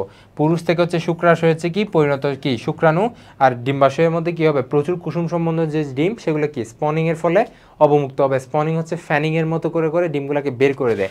সো এই যে অবমুক্ত ডিমগুলো ফার্স্টে কি, তারপর কি হবে? জাইগোট ফর্ম করবে, পরিস্ফুটন হবে, তারপর কি রেণুপোনা হবে, রেণুপোনা থেকে ধানীপোনা হবে, ধানীপোনা থেকে আঙ্গুলিপোনা হবে। এই 3টা নাম মুখস্থ করতে হবে। ফার্স্ট হচ্ছে একদম ছোট রেণু, রেণু থেকে একটু মাঝারি ধানী, তারপর হচ্ছে আঙ্গুলিপোনা, আঙ্গুলি সাইজ হবে, সেখান থেকে পরিপূর্ণ হবে। ঠিক আছে, আচ্ছা। তারপর আমরা সিরিয়ালে একটু জিনিসগুলো পড়া ট্রাই করি। এই যে দেখো তোমার যে অর্গান সৃষ্টির যে পার্ট সেটাকে আমরা কি বলি, অর্গানোজেনেসিস বলি। অর্থাৎ আমরা তো পড়ছি ফার্স্ট হচ্ছে কি হয়, ফার্স্ট হচ্ছে আমাদের জাইগোটের পরে মরুলা, মরুলার পরে ব্লাস্টুলা, ব্লাস্টুলার পরে হচ্ছে গ্যাস্ট্রুলা, গ্যাস্ট্রুলার পরে হচ্ছে অর্গানোজেনেসিস। এই যে দেখো গ্যাস্ট্রুলা থেকে বিভিন্ন অঙ্গ তৈরি, তাকে আমরা কি বলি, অর্গানোজেনেসিস। এটা কিভাবে আসছে, ধরো অর্গানোজেনেসিস বানানটা থেকে পারবো, এটা না অর্গানোজেনেসিস, এটা হচ্ছে অর্গানোজেনেসিস। এই যে তো অর্গান হচ্ছে অর্গান, এই যে অর্গান বা অঙ্গ, আর জেনেসিস মানে সৃষ্টি, ঠিক আছে। এখান থেকে আমরা পারবো অর্গানোজেনেসিস। আচ্ছা, এরপর হচ্ছে রেণুপোনা। রেণুপোনা কতক্ষণ হবে এটা লাগবে, সেটা হচ্ছে 72 ঘন্টা, মানে একদম নিষেকের পর থেকে শুরু করে 72 ঘন্টা পর্যন্ত টাইমটাকে, অর্থাৎ তাকে আমরা কি বলবো, রেণুপোনা বলবো, ঠিক আছে। এর থেকে বেশি কিছু আমার এখান থেকে পড়ার মতো নাই। আচ্ছা, 72 ঘন্টার পরবর্তীতে এই যে দেখো 72 ঘন্টার মধ্যে কুসুমতলি খাদ্য খেয়ে নিঃশেষ করে এবং দৈর্ঘ্য প্রায় 7 মিলিমিটার হয়। যখন দৈর্ঘ্য 7 মিলিমিটার হয়, যেগুলো দেখাচ্ছে ওগুলো দেখাও, তখন একে আমরা কি বলবো, ধানীপোনা বলবো, ঠিক আছে। তিনটা ফেস এগুলো আমি পড়তে বলছি, ঠিক আছে। দেখো নিষিক্ত হইলো প্রথম ক্লিভেজ, দ্বিতীয় ক্লিভেজ, তারপর কি ব্লাস্টুলা হবে, ব্লাস্টুলা থেকে তোমার যে গ্যাস্ট্রুলা, তারপর অর্গানোজেনেসিস শুরু, তারপর নিষেকের 5 ঘন্টা পরে মাথা ফর্ম হচ্ছে, এরপর হচ্ছে আমার কি কুসুমতলি দেখা যাচ্ছে, এরপর আস্তে আস্তে নটোকোড হচ্ছে, তারপর একটু ধানীপোনা হইলো, ধানীপোনা থেকে একটু বড় হয়ে আঙ্গুলিপোনা হইলো, সেখান থেকে কি পূর্ণাঙ্গ মাছ হইলো। এখন হচ্ছে তোমার এগুলো দিনগুলো পড়তে হবে, কতদিনে কি হয়। যেমন ধানীপোনা বা ফ্রাই, এটা হচ্ছে হবে কখন, 72 ঘন্টা থেকে 8 দিনে। যে দেখো 72 ঘন্টা হইল না, 72 ঘন্টা পর্যন্ত জিনিসটাকে আমি কি বলছি, রেণুপোনা, এবং 72 ঘন্টা থেকে 8 দিন পর্যন্ত জিনিসটাকে আমি কি বলবো, ধানীপোনা বলবো, ঠিক আছে। আচ্ছা ঠিক আছে, এবং ধানীপোনার সময় তার বৈশিষ্ট্য কী থাকে এগুলো একটু পড়তে হবে, ঠিক আছে। আচ্ছা, তারপর আসে আমাদের আঙ্গুলিপোনা। আঙ্গুলিপোনা হচ্ছে 9 থেকে 30 দিন। এই যে দেখো 9 থেকে 30 দিন বয়সী যে পোনা, তাকে আমরা কি বলবো, আঙ্গুলিপোনা বলবো। এই সময় তাদের বিভিন্ন, এই যে দেখো তাদের হচ্ছে ওই যে পাখনার মধ্যে যে রশ্মিগুলো এগুলো দেখা যাবে, ঠিক আছে। এই যে আমরা পড়ছি না, বক্ষ পাখনায় এতটা থাকতেছে, শ্রোণী পাখনায় 9টা থাকতেছে, পুচ্ছ পাখনায় 19টা থাকতেছে, এগুলো হচ্ছে আমরা মেনলি এখানে হবে জিনিসটা, ঠিক আছে। আচ্ছা, তারপর হচ্ছে ব্রুড মাছ। ব্রুড মাছ হচ্ছে কি জানো, এরপর যখন জিনিসটাকে আমরা কি করবো, যৌন মিলনের জন্য তারা পরিপক্কতা লাভ করে। এই যে দেখো 30 দিন পর আঙ্গুলিপোনার কি আঙ্গিক পরিবর্তন এবং কি আকারে পরিবর্তন ঘটে। সাধারণত 1.5 থেকে 2 বছর বয়সে তারা কি যৌন পরিপক্কতা লাভ করে, এবং তাকে তখন কি বলবো, আমরা ব্রুড মাছ বলবো। ব্রুড মাছ হচ্ছে মানে কি, তারা হচ্ছে কি ব্রিড করতে সক্ষম, এই জন্য তাকে আমরা কি বলি, ব্রুড ফিশ বলি, ঠিক আছে। আশা করি পারবা, ঠিক আছে। আচ্ছা, এটুকু তো আমরা পারবো, তাই না। আচ্ছা, দিনগুলো একটু পড়বো আর কি, কত থেকে কত। এখন হচ্ছে ভাই এত কিছু পড়লাম, কিন্তু আমাদের তো বাংলাদেশে রুই মাছই সংকট হয়ে যাচ্ছে, তাই না। রুই মাছি বিলুপ্তির পথে, রুই মাছের পরিমাণ অনেক কমে গেছে। সো আমার কি করা লাগবে, রুই মাছ সংরক্ষণ করা লাগবে। রুই মাছের রুই মাছ যাতে বেঁচে থাকতে পারে, মা রুই মাছ যখন ডিম পারে তখন যাতে জেলেরা মাঝখানে হ্যাম্পার করতে না পারে, সো এগুলো এনশিওর করতে হবে। এই জন্য কিন্তু একটা আইন পাস হয়েছে, ঠিক আছে। আচ্ছা, এই আইন পাস হয়েছে, এবং আবার অনেক কিছু বিষয় আছে, যেমন হচ্ছে হ্যাচারির মধ্যে এত বেশি অন্তঃপ্রজনন করতেছে, যার কারণে রুই মাছের যেটা কোয়ালিটি ওইটা কিন্তু দিন দিন কি আস্তে আস্তে নেমে যাচ্ছে, আস্তে আস্তে কমে যাচ্ছে, যার কারণে মানুষ আগের মতো রুই মাছ খাচ্ছে না। দেখো আমরা যে মানে আমাদের বাড়ির পাশে কিন্তু আমাদের হালদা নদী ছিল, হালদা নদী যেখানে পড়তেছি না, ওই যে হালদা নদী, এই যে দেখো মধুনাঘাট, আমার বাড়ি হচ্ছে ধরো হাটাজারি, ঠিক আছে। এখানে দেখবে হাটাজারি লেখাটা আছে, ঠিক আছে। ওইটা কিন্তু একটা তোমার কি মৎস্য অভয়ারণ্য একটা এলাকা, যেখানে হচ্ছে চাইলে মাছ ধরতে তুমি পারবা না, ঠিক আছে, বছরের নির্দিষ্ট মৌসুমে মাছ ধরতে পারবা না। সো ওখানে যে মাছগুলা বা তাদের যে ধরো পরিপক্ক যে মাছগুলো, ওদের যে রুই মাছের যে স্বাদ, আর যে বাজারে যেগুলো আমরা ফার্মে বলি না, ফার্মের রুই মাছ, ওদের স্বাদ আকাশ পাতাল তফাৎ, ঠিক আছে, আকাশ পাতাল তফাৎ, বুঝতে পারছো। সো এটাই মেনলি এখানে বলতে চাচ্ছে, ওইটা আমাদের এনশিওর করতে হবে। সো এই জন্য কিছু কিছু এলাকাকে আমরা মৎস্যখনি হিসেবে আমরা অভিহিত করছি, সেখানে আমাদের কি বিভিন্ন রকম আইন আছে, যেখানে তুমি চাইলে কিছু মাছ ধরতে পারবা না। তাহলে আমাদের কিছু ব্যবস্থা নিতে হবে, যেমন হচ্ছে মৌসুমি অভয়াশ্রম করতে হবে। অভয়াশ্রম তো বুঝতে পারো, অভয়াশ্রম মানে কি মৎস্য জাতের তার কি পরিপূর্ণ কাজগুলো সব সুন্দরভাবে করতে পারে, কেউ যাতে তাদেরকে বাধা না দেয়। আচ্ছা, বিশেষভাবে জৈব বৈচিত্র্য সংরক্ষণ যে এলাকা, তাদেরকে আলাদা করে আমাদের সংরক্ষণ করতে হবে। তারপর রুই মাছকে যদি আমরা সংরক্ষণ করতে চাই, কী কী ব্যবস্থা নেব, তুমি যদি এগুলো নিজের মতো করে লিখতে পারবা, তুমি জাস্ট হেডিংগুলো মাথায় রাখবা। প্রজনন ক্ষেত্র সংরক্ষণ রাখতে হবে, মা মাছ আহরণ বন্ধ করতে হবে, তারপর হচ্ছে দেখো কলকারখানা বর্জ্য যাতে না পড়ে, তারপর সেচ ব্যবস্থা নিয়ন্ত্রণ করতে হবে, কীটনাশক যাতে না পড়ে, বাজার নিয়ন্ত্রণ করতে হবে, সেচ ব্যবস্থা নিয়ন্ত্রণ, নদীর নাব্যতা বৃদ্ধি। নাব্যতা মানে কি আমরা তো জানি, তাই না, স্রোত বৃদ্ধি, মানে স্রোত যত বাড়বে তত রুই মাছ ডিম বেশি পারবে, কিংবা মাছ ধরার মানে রুই মাছের আমাদের প্রবাহ মানে রুই মাছের যে লাইফ সাইকেল এটা ঠিকঠাক থাকবে আর কি, এক কথা বলতে গেলে। তারপর কি প্রাকৃতিকভাবে উৎপন্ন পোনা চাষের জন্য মৎস্যজীবী যারা উৎসাহিত হয়। অনেক সময় দেখা যায় এইসব প্রাকৃতিকভাবে জিনিস একটু লেন্দি, তো অনেক লেট হয়, তো যার কারণে ওরা ওয়েট করতে পারে না, ওরা হচ্ছে তোমার কৃত্রিমভাবে করে ফেলে, যার কারণে মাছের তোমার কোয়ালিটিটা দিন দিন কমে যাচ্ছে। তারপর জনসচেতন, এগুলো জাস্ট তুমি হেডিংটা মনে রাখবা। মৎস্য আইন বললাম না, মৎস্য আইন পাস হয়েছে। তারপর হচ্ছে হালদা নদী সংরক্ষণ, ঠিক আছে। সো এই যে প্রসেস, এগুলো মোটামুটি তোমরা এটা জাস্ট রিডিং পড়বা, ঠিক আছে। কোথায় কোথায় কী আছে, সবচেয়ে বেশি হচ্ছে চট্টগ্রামের হালদা নদী, এটা হচ্ছে বাংলাদেশের না পুরো পৃথিবীর বৃহত্তম প্রাকৃতিক প্রজনন কেন্দ্র, এটা কিন্তু খুবই গুরুত্বপূর্ণ, ঠিক আছে। শুধু বাংলাদেশ না, পুরো পৃথিবী, ঠিক আছে। সো এই যে লাস্টের যে পয়েন্টগুলো বললাম না, জাস্ট পয়েন্টগুলো মাথায় রাখবা, পয়েন্টগুলো যে মাথায় রাখতে পারো বাকিটা নিজে নিজে বানায় লিখতে পারবা।